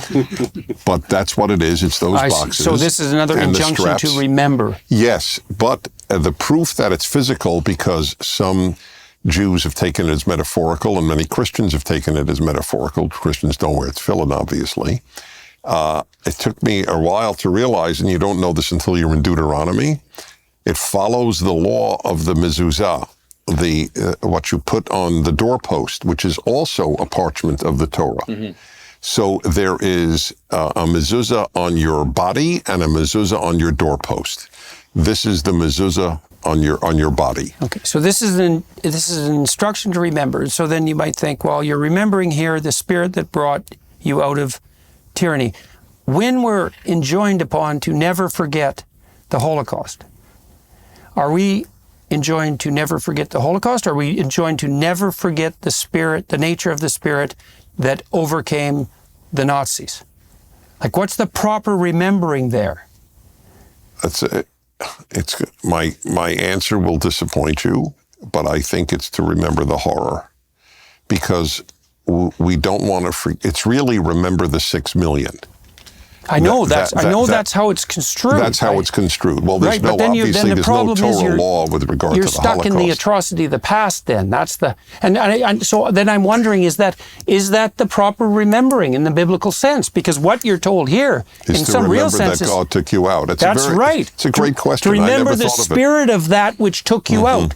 You know? Well, I guess Jews aren't quite prepared yet, maybe over the course of generations, to say God took the Jews out of Hitler's Europe. It's hard to say, given the staggering number who were murdered. Right. Well, I think it's a mistake it's also a mistake not to remember the horror, because you also want to appreciate the depths of the tyranny. Right. And then if something could overcome even that, what must it be? I think we should remember both. You've affected this Jew. It's a very powerful point. Well, you know, I spent a lot of time studying the Holocaust, and what I learned from it wasn't the misery. Although I learned that. It was that something overcame the misery. And what was it that overcame the misery? Well, that's what we're all trying to figure out, Dennis. Really. I mean, really, that's what we're all trying to figure out. Well, the whole injunction was, remember, so it doesn't happen again. Okay, remember what? Remember the misery? Or remember the spirit of Solzhenitsyn? Or do you remember the spirit of Viktor Frankl, right? What we're remembering, that which enabled us to overcome the tyranny and the malevolence? It's got to be that, because we can't just remember the terror. It was Allied tanks that overcame the tyranny. Yeah, well, that's also something, isn't it? Yeah, it is. Yeah. I couldn't agree more. That's why I'm a tank fan. Right. I think you remember, too, the horror of how humans can descend. Yes. Absolutely. Yeah. To me, that question calls back the conversation we had, I think, 2 sessions ago, when we were talking about needing to occupy all the players in a narrative, right? Where we're all the Pharaoh. We're all parts of it. And to me, remember, yes, it means that was overcome, but part of it is also in remembering not just the horror, but the way that man descended, and to know that that could be us. Those were humans who did that, just like we could be. And in the remembering of that, as we were saying, like the one thing I think that gives you a shot, we've talked about this, it may be being somebody who would have acted out against that level of organized, systemic, social malevolence is if you have an awareness that could be of you. And so the remembering of all of those parts is the remembering to avoid it so it won't happen again. Yes, yeah, that's the purpose of remembering trauma from a clinical perspective. It isn't so you don't forget the trauma. It's so that you remember the trauma, but you figure out your way through it. And then really, this is literally the case. The salvific memory of a trauma is the route out. If you don't have a route out, the memory isn't there, because in some sense what the memory is the encapsulation of the trauma. But without it being a way out, without it being a way forward, the memory doesn't work. You're still immersed in the chaos of the trauma. So that's a very interesting thing to think about. That memory itself has a redemptive structure, because you see, we don't remember the past so that we remember the past. We do not. That's not the function of memory. The function of memory is to remember the past so you don't repeat stupid mistakes. And that fright, that is that scrambling of your neurological pathways in your nervous system that the trauma's encoded, because it's like however you've been humming along before this didn't get you to a place that you could avoid this trauma. Right, so it's a massive shakeup through your cells, and then you have to reorder them and reconstitute them, or else you're just stuck in it. If you can. That's right. It's very, very difficult, right? Especially because the more traumatic a trauma is, the more it undoes simultaneously. And so the more rebuilding that has to take place, and the more radical rebuilding it has to be. And part of that is that issue that we're talking about of like increasingly as I enter into a semblance of maturity as I get older, I tend to think more about the importance of procedure than of getting words right. And so with trauma, a lot of stuff that people talk about now, whether it's body work, it used to be that the talking cure, and there's a place for all of this. I'm not like denigrating one at the expense of others, but there's a necessity of calming your body and your system. There's a necessity to calm the procedural state of your body. Well, right? and merely, we know from the clinical literature, merely recounting and re-experiencing the trauma is not curative. In fact, if it happens to you accidentally, which is what happens in the course of obsessive thinking, it's thrust upon you in some sense, it just makes it worse. We also know that when people rush in, ill-informed clinicians rush in immediately after a trauma to have everybody talk about it, all that does is make it worse. What do you think about the idea of ritualized memory? Because there's a book called The Ethics of Beauty. I've told you about this book, where what he does in that book is he looks at the manner in which the Greeks read the Iliad. And he said what would happen is the Greeks would go to war, and they would kill, and they would see horror, and they would see all this thing. And when they would return, before they would re-enter the world, they would read together the Iliad in a ritual process. So it's like it's a memory of all the horrors we went through, which is now filtered through this story and led into... Jonathan, that's exactly what you do if you treat people who have post-traumatic stress disorder as a consequence of encountering their own malevolence when they were soldiers. So maybe remembering the horror, of Egypt through the Passover itself, like through this ritualized memory, is a way in which not only to remember the horror, but to remember it in a way that is transformational for the people. I think that's right. And the loss of those structures, right? So Sebastian Junger wrote an amazing book about trauma and war, right? And since World War II, the rates of PTSD have skyrocketed, even accounting for the fact that people didn't know what PTSD was. And so war for a lot of people is simultaneously the most meaningful and horrifying experience of their life, because there's men going out in sort of packs, like for the hunt, right? You're eating and sleeping together. There's an immense sense of meaning. But with World War II, everyone came home to a unified narrative, and people there was a story, there was ticker tape, enemy, and support, meaning there was like, men's church groups, and there was all these structures were in place. And as we're increasingly fragmented, it's not like people are seeing more war who are drone pilots than on Iwo Jima, but yet these instances of fragmentation are greater because the orientation of meaning is no longer in place. And so the disintegration of these different structures that we have, part of that is seeding in story. Well, those disintegration of those structures is, in some real sense, the disintegration of the memory that guides you into the future. And it is the disintegration of the Exodus story, because part of a shared vision of the future is a representation of the land of milk and honey and a justification for your actions against, the Hittites and the Moabites. And there's no way to come home without it. You don't come home. Like, how do you come home from Vietnam? There isn't even a home.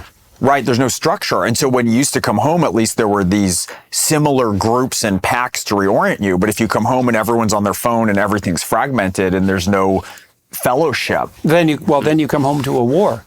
That's right. And you come home to like a complete, like all you have is the horror of what you live with and the absence of a pack of people with whom you had meaning. And complete moral confusion about whether or not your placement in that terrible situation had any justification whatsoever.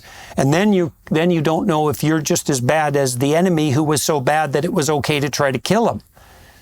So, yeah. And it's so strange, when you talk to people in a clinical practice and you get down to the deepest levels, it always takes on religious significance. That always happens. In fact, that's how you know that you're at the deepest level. And when you're talking to people about trauma, you're talking to them about order and chaos and good and evil. And that language automatically emerges in their language. And that doesn't matter if they're secular or not. I'd just like to go back to a point you made about why remember the past. So I think I have a slightly different take. I feel that if we don't, we have trivialized the victims' lives. Yeah, well, that's definitely a mistake, right? So we have to understand that it was genuinely a sacrifice, right? And worse. Yes, and worse. Right. I know. In my own life, aside from visiting Holocaust sites, I purposely went with my wife to Cambodia, to the killing fields.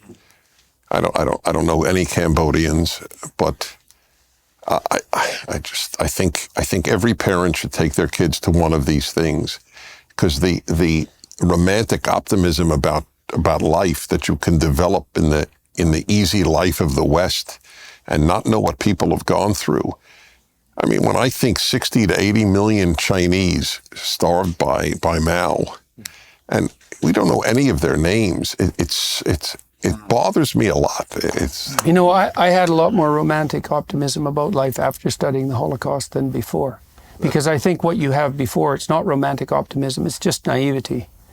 And, what I became convinced of by studying the Nazi camps and the Gulag, etc., and not just that, was that the spirit that triumphs over that is more powerful than the spirit that produces it.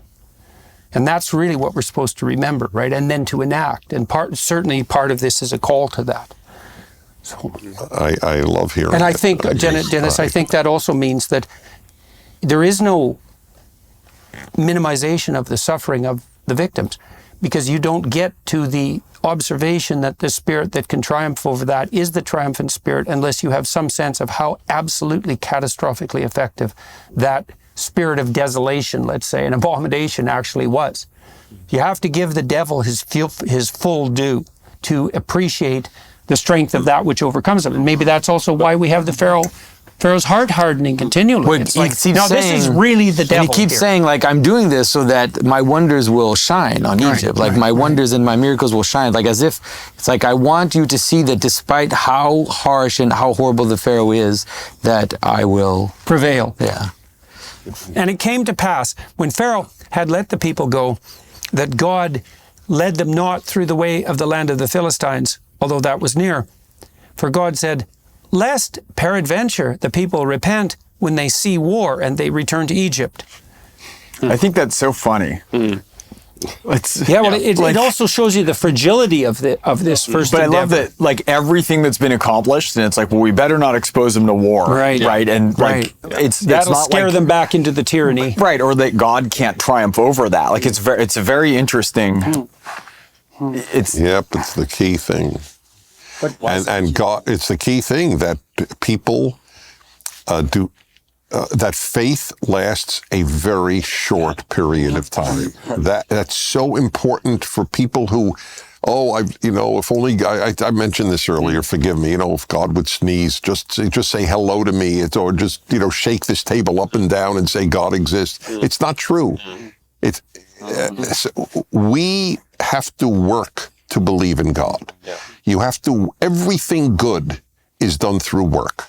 That's the sacrificial motif. Oh, that's great. Right. That's the sacrificial and motif. yet God's also responsive to the emotional makeup of human beings. So human situations make a difference. God will adjust himself to particular that's also true. situations. I think that's true, James.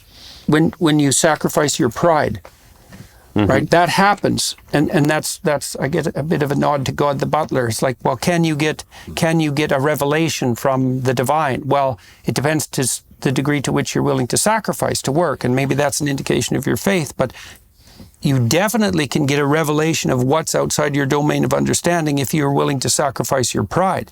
You say, and you can think about this in a secular way, you've been brought low and you accept that. I'm wrong. There has to be something different than this. What is it? Well, maybe you won't discover it if you ask that, but you absolutely won't discover it if you don't ask. So, but all along we've seen the Lord has to demonstrate himself to the Egyptians, but he's also got to prove himself as Lord to the Israelites.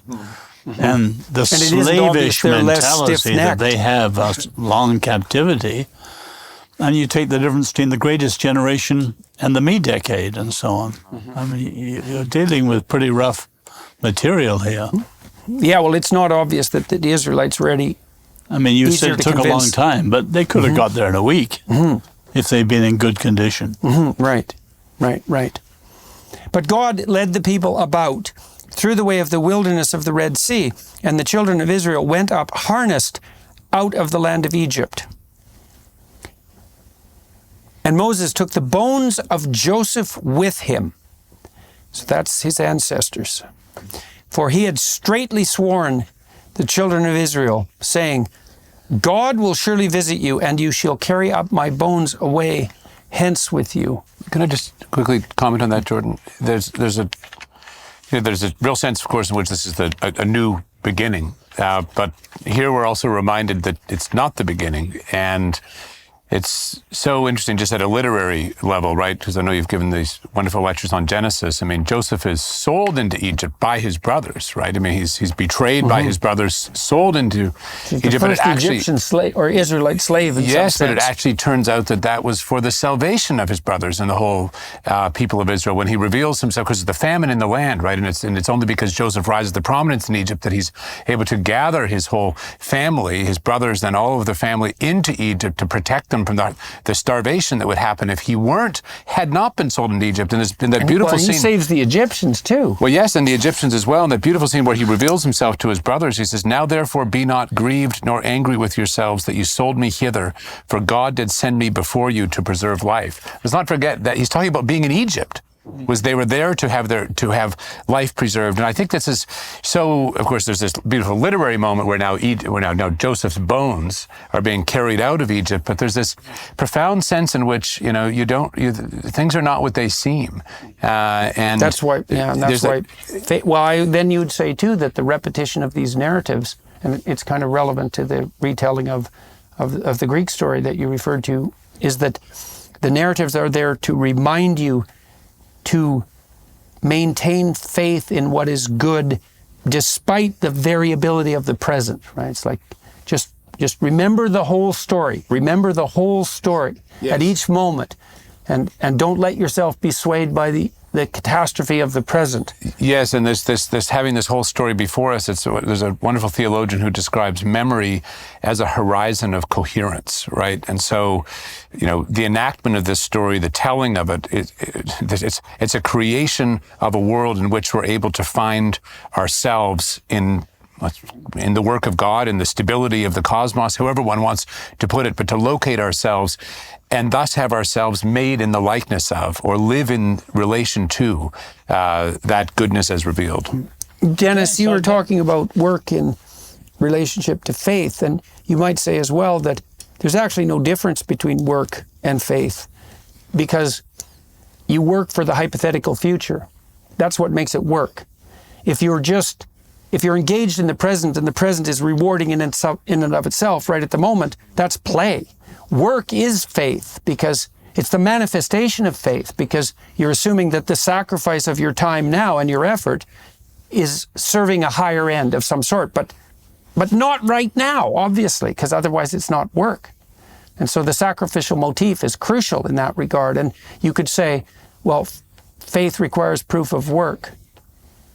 So I think it's a beautiful way of putting it.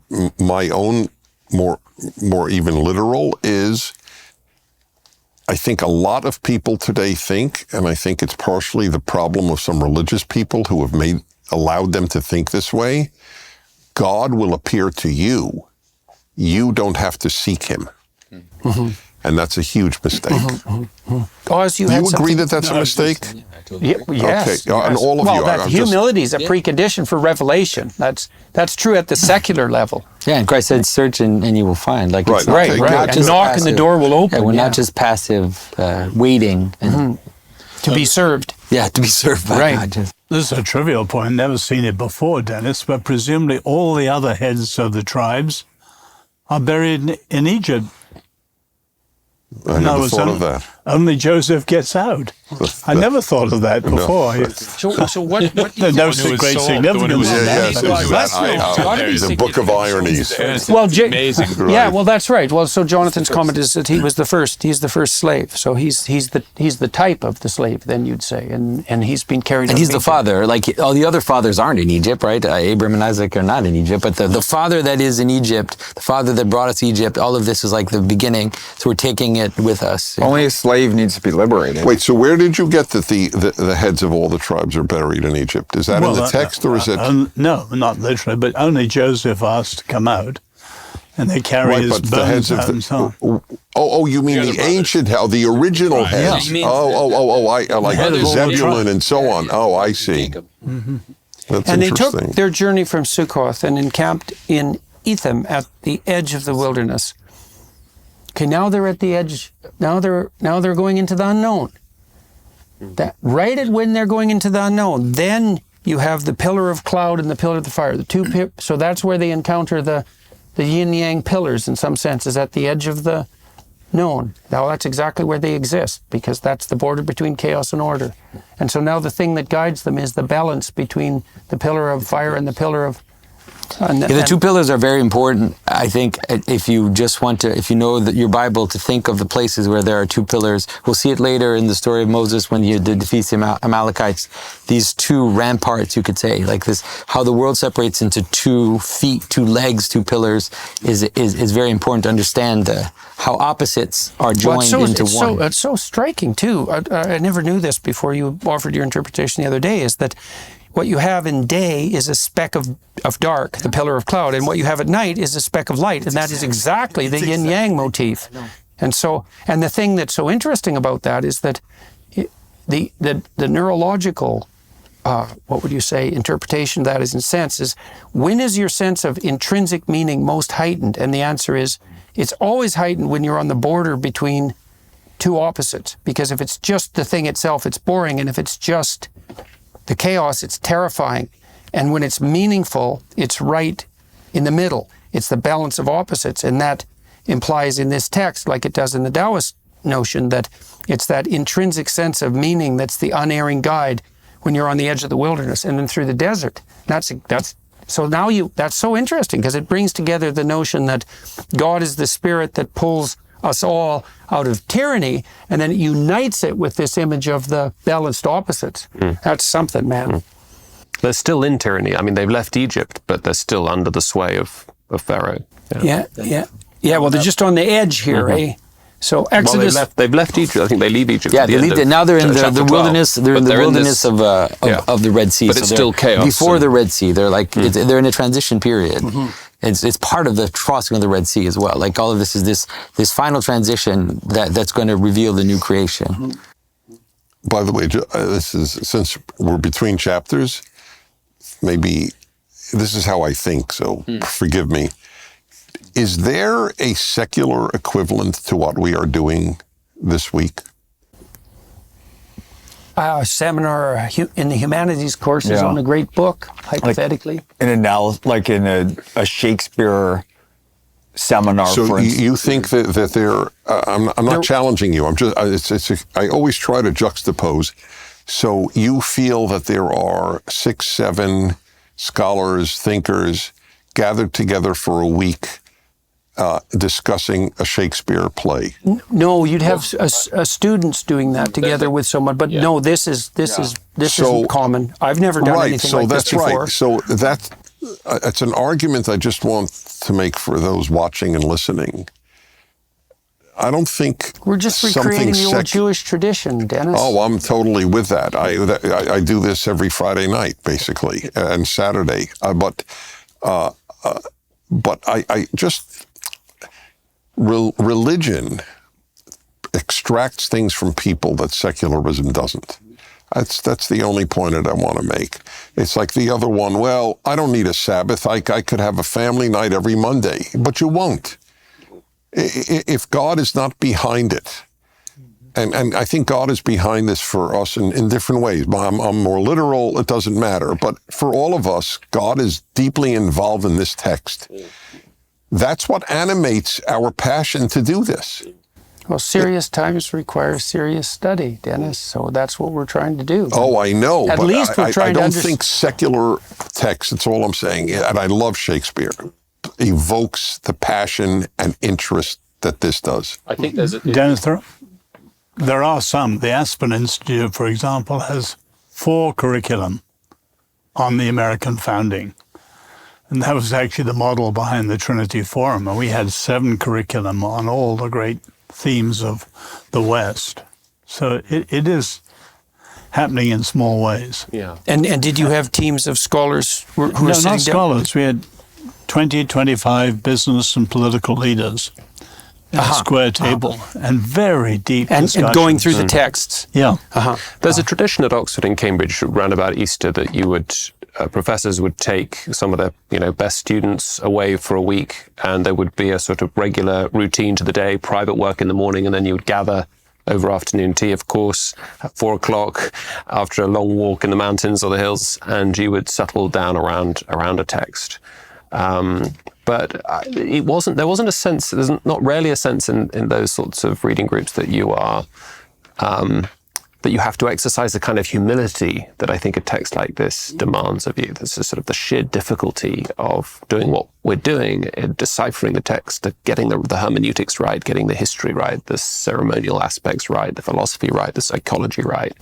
And the humility is what allows you to get the wheat. It's like, because if you're superior, it's like, well, here's why Shakespeare is chaff. It's like, he was misogynist, he was bigoted, he was racist. It's like, well, now that's it, no more Shakespeare. Well, fine for you. This is something the Greek fathers like to come back to again and again, that actually the cloud, the pillar of cloud and the pillar of fire, and the pillar of fire are really metaphors for the difficulty of the sort of combination between the accessibility and the difficulty of Scripture, that God, as it were, and God himself, the talk and thought about God is clouded, as it were, is in a cloud of unknowing. It's difficult to understand him, difficult to think about his nature. And like fire But in the James, night. do you think that's what it is here?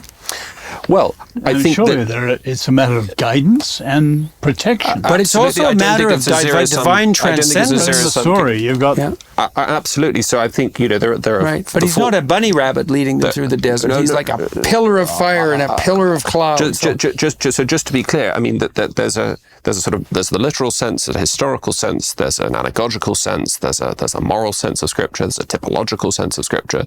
Just saying that the fathers, I think, were within their hermeneutical rights to understand this both as signifying. as long as you begin. I agree. I couldn't agree more. It's definitely the guidance issue is crucial. And in fact, those interpreters would always say it must first and foremost be it's the historical and the literal, and then unless metaphor is licensed within the text itself, but it's perfectly justifiable to kind of anchor, as Jonathan's been doing and others have been doing so well. Yeah. I have a thought about what you just said, about what's different. And so what's interesting for me is what this is. So first of all, it's very humbling for me to be here, because the level Yes, it of... should be. That's right. That's partly why you were invited. That's right. Just for the humbling, man. It's true. It's true, though. I mean, But there's such a range of knowledge and wisdom in these particular areas that I just simply don't have. But what's so interesting, when you said that, I was thinking about that. And one of the things that's different from sitting down and doing like an intense seminar on Shakespeare or something else is that the extent to which everybody brings the fullness of their psychological, emotional, and spiritual perspective. What's very interesting is it's a short distance in before I start thinking, well, that's a Pajot question, right? That's black. Okay, Prager, we got to go to Prager on this. In the same way, if you're discussing The Tempest, always, people have proclivities. But and so for me, what it's almost like, I was thinking about this after the second seminar that we had, it's almost like there's a certain distance into writing a book for me where all the characters have different voices and you're not fully, I don't mean to sound precious about beckoning the muse and whatnot, but you don't want to have them nailed down. Like they start to have voices in different ways that aren't controllable, but to some extent they're predictable. And it's very interesting how often in this, there's a lot of cross questions to different members of us about certain things, and that's almost immediately apparent. So there's a sort of totality of personality and outlook and perspective that's brought to this discussion that's immediately apparent, right? That's something that like I might learn in the course of writing a book about characters. Or getting to know someone really well.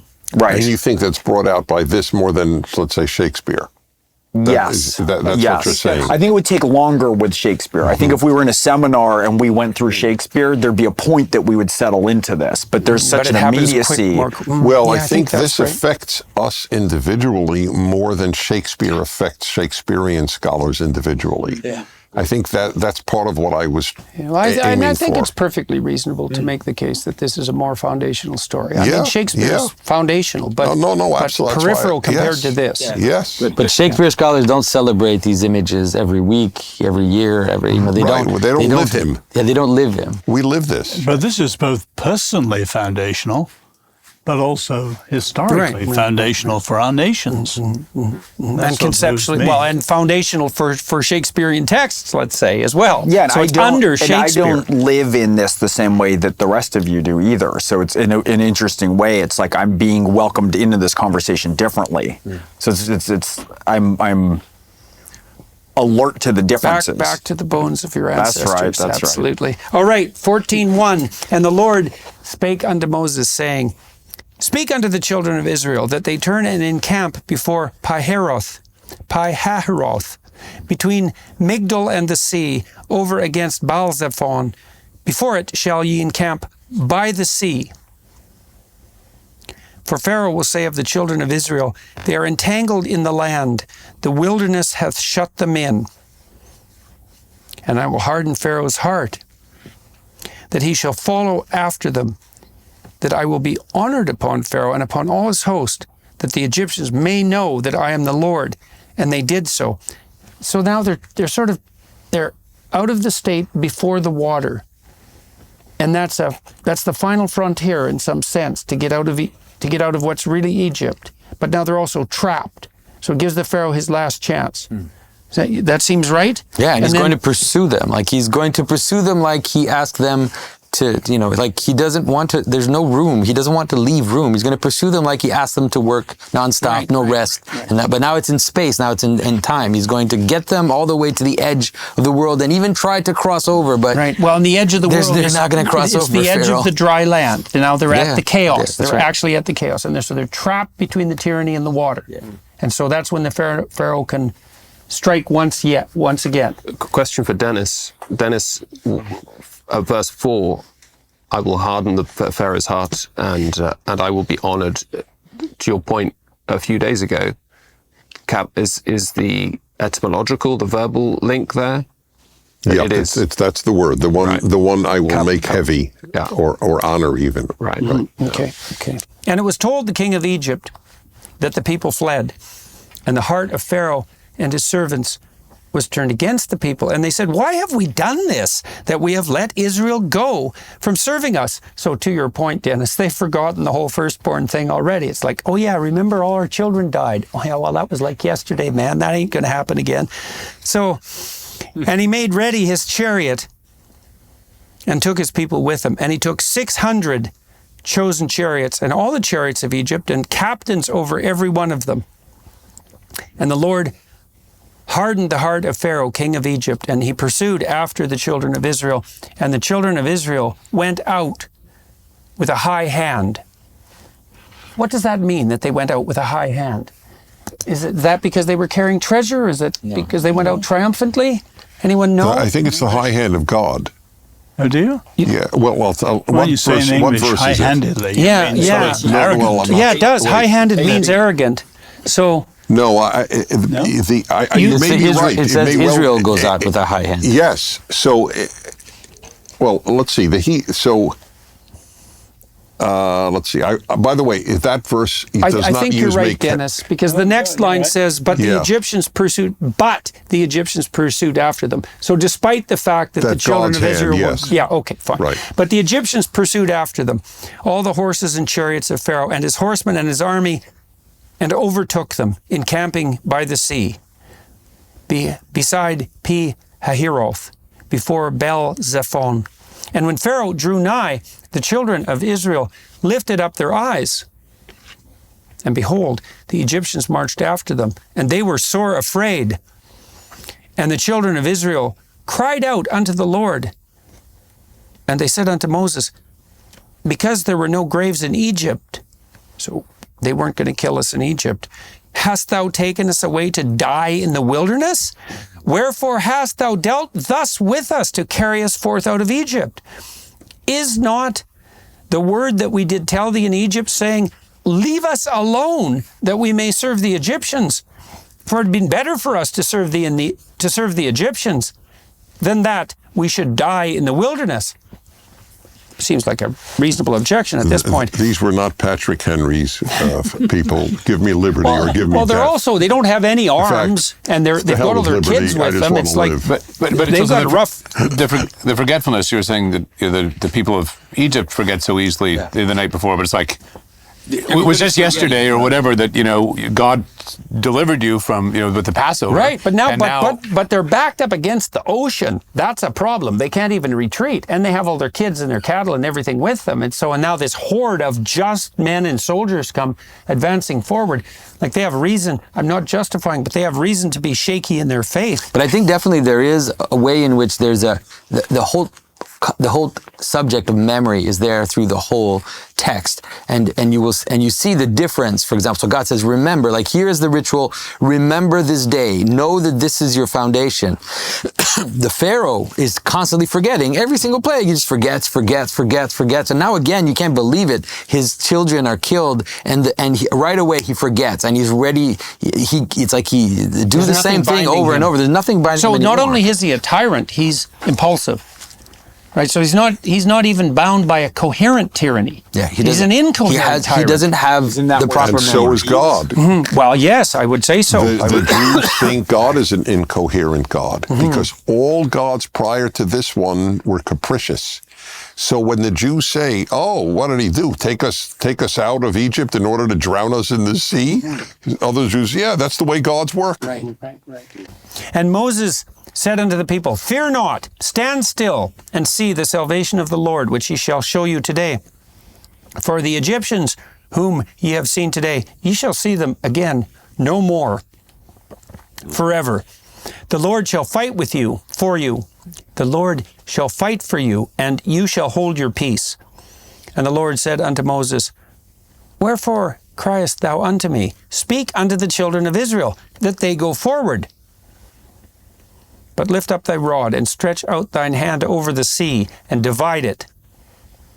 And the children of Israel shall go on dry ground through the midst of the sea. Right, that's a lovely phrase, shall go on dry ground through the midst of the sea. So even though chaos is everywhere, chaos is immediate, and threatens with the risk of drowning, the children of Israel, those are who wrestle with God, shall go on dry ground through the midst of the sea. That's different than escaping from tyranny even, because now they're also being transported on dry ground through chaos itself. Well, I mean, the world exists in chaos. I mean, even the pre-cosmogonic idea, right? There are waters above and waters below, and there's the world in between. And so this image is slightly different, but there's the idea that there's waters on one side, waters on the other, and then that which is ordered in the center. It is referring directly to Genesis and talking about this new creation which is happening right now. That's why when the wind comes, it's like, here's the Spirit of God, and here's the earth coming out of the sea. The waters get separated in Genesis, which again is the creation motif and the redemption motif being interwoven, just two at the same time. Okay. And I, behold, will harden the hearts of the Egyptians, and they shall follow them. And I will get me honor upon Pharaoh, and upon all his host, upon his chariots, and upon his horsemen. And the Egyptians shall know that I am the Lord, when I have gotten me honor upon Pharaoh, upon his chariots, and upon his horsemen. So the Lord is now shown to be that which is triumphant even over the well-armed tyrant, well-armed and disciplined tyrant in this case, because he has his Egyptian chariots and his soldiers. And the angel of God, which went before the camp of Israel, removed and went behind By the way, them. malach, the Hebrew for angel, means messenger. And just as the word for prophet means spokesman, just so it's worth knowing. Yeah. It's not necessarily a celestial being. And and the messenger of God, the angel of God, which went before the camp of Israel, removed and went behind them. And the pillar of cloud went from before their face and stood behind them. And it came between the camp of the Egyptians and the camp of Israel, and it was a cloud and darkness to them. So why was it the pillar of the cloud? So you have to understand that they're standing between two pillars. Just think of it that way. It's like Israel is standing between two pillars. Those two pillars are holding the Egyptians away, right? So think about it in architectural terms, right? These two things that are holding up. Think about the cosmic pillars that are holding up the heavens. And so because they're properly positioned between these two pillars, they're also resistant to the tyrant. Yeah. Okay. So that's exactly what happens with this yin yang motif in some sense. If you're at the center where it's meaningful, you're immune to tyranny. That is the thing that makes you immune to tyranny, in fact. Yeah. It's because it's the only medication for tyranny and for chaos simultaneously. So, and weirdly, it's the marking of the blood on the pillars of the door. It's another threshold. I think the two pillars, makes sense. It's also it's not the world that changes, right? It's us that changes. It's our vision that changes. So it's in a certain sense, it might be the same force that is the darkness or the light, just as it's the same force that kills and spares. I mean, God's justice is not different from His mercy, right? So it's the same fundamental reality perceived from different standpoints. It might also be, that to stand between those two pillars, if that's assimilated to the lintel with the blood on top, is that there's this every act that's meaningful has a sacrificial element in it, because to be on that edge of learning, let's say, means you have to be willing to give up what you don't know all the time. And so maybe there is a deep analogy between the lintels and the sacrificial blood and the idea of being between the two columns. What makes sense architecturally. There's got to be a parallel. But also I want to say, this might seem like, because sometimes we make these analogies and they might seem like wild speculation, but it's really important that the analogies are taken from the text, right? So, and they're repeated. So it's the repetition which makes you able to see the analogy. So when I say the Israelites are protected from the Egyptians between two pillars, a pillar of fire and a pillar of water, and you're like, okay, Jonathan. But then just when they cross the sea and they fight the Amalekites, the story is repeated. Now Moses stands in the middle, and you have her and you have Joshua, two pillars standing next to him, holding his hands up so that they can win against the Amalekites.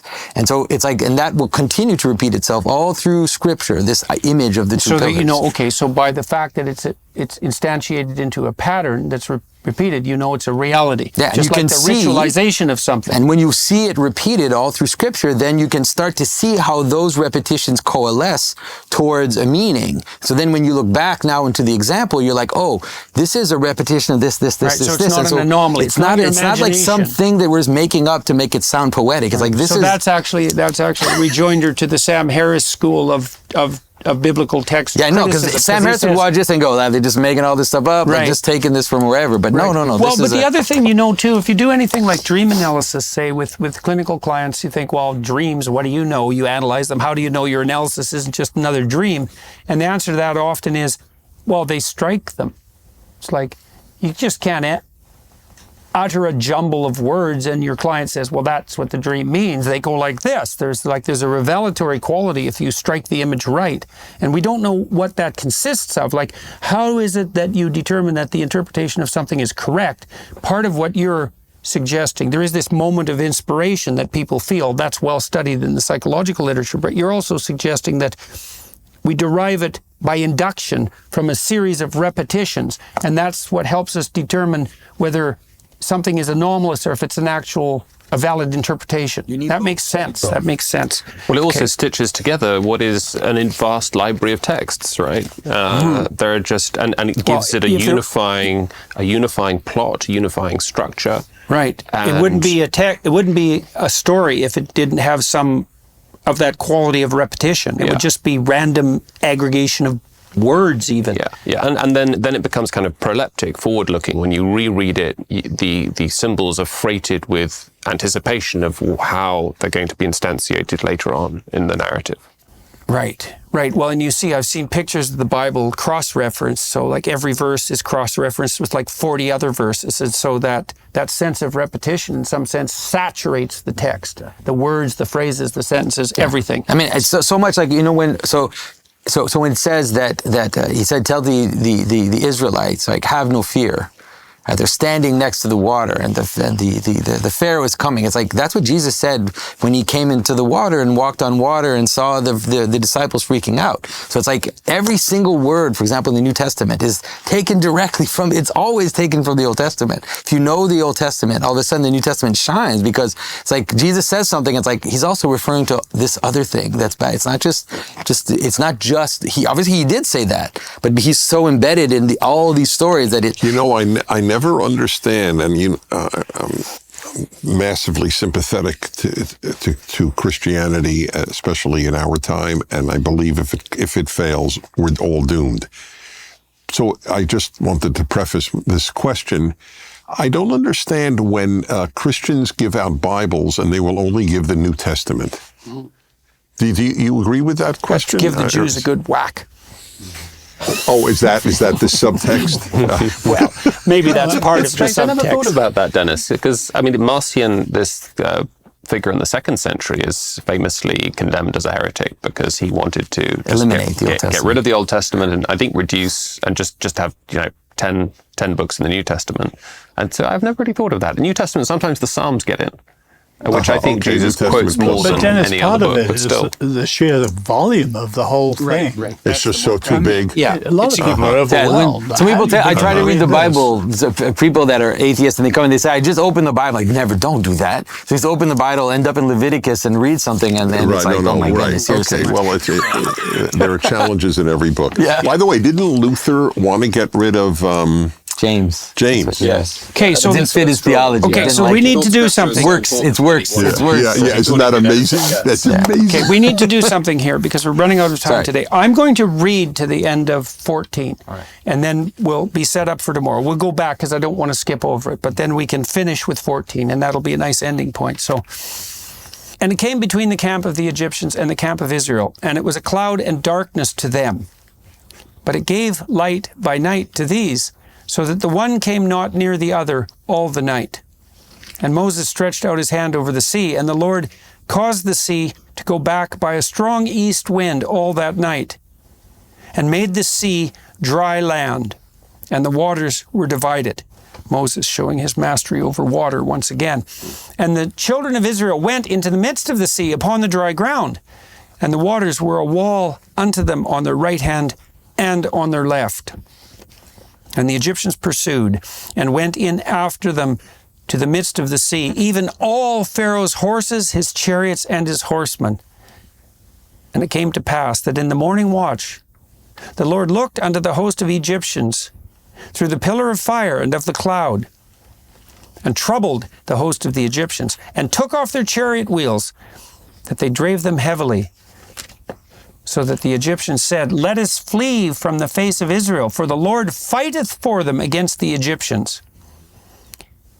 And the Lord said unto Moses, "Stretch out thine hand over the sea, that the waters may come again upon the Egyptians, upon their chariots, and upon their horsemen." And Moses stretched forth his hand over the sea, and the sea returned to his strength when the morning appeared, and the Egyptians fled against it. And the Lord overthrew the Egyptians in the midst of the sea, and the waters returned and covered the chariots and the horsemen, and all the host of Pharaoh that came into the sea after them. There remained not so much as one of them. But the children of Israel walked upon dry land in the midst of the sea, and the waters were a wall unto them on their right hand and on their left. Thus the Lord saved Israel that day out of the hand of the Egyptians. And Israel saw the Egyptians dead upon the seashore. And Israel saw that great work which the Lord did upon the Egyptians. And the people feared the Lord and believed the Lord and his servant Moses. And that, gentlemen, brings us to the end of Exodus 14. We'll pick up with the crossing of the Red Sea yesterday. Thank you all who are listening and watching, and thanks once again to the Daily Wire Plus production team and that whole enterprise for making this unlikely assemblage of whatever we are that are assembled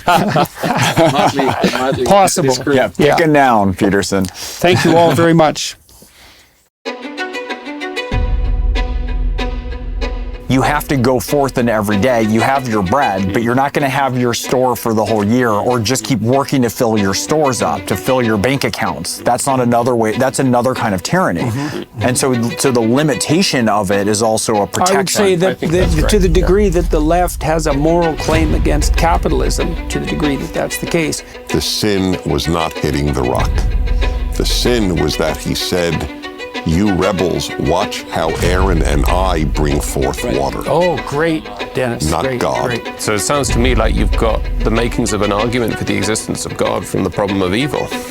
Yeah. Well, that's also why I think that's why we've been gazing on the figure of the crucifixion for 2,000 years.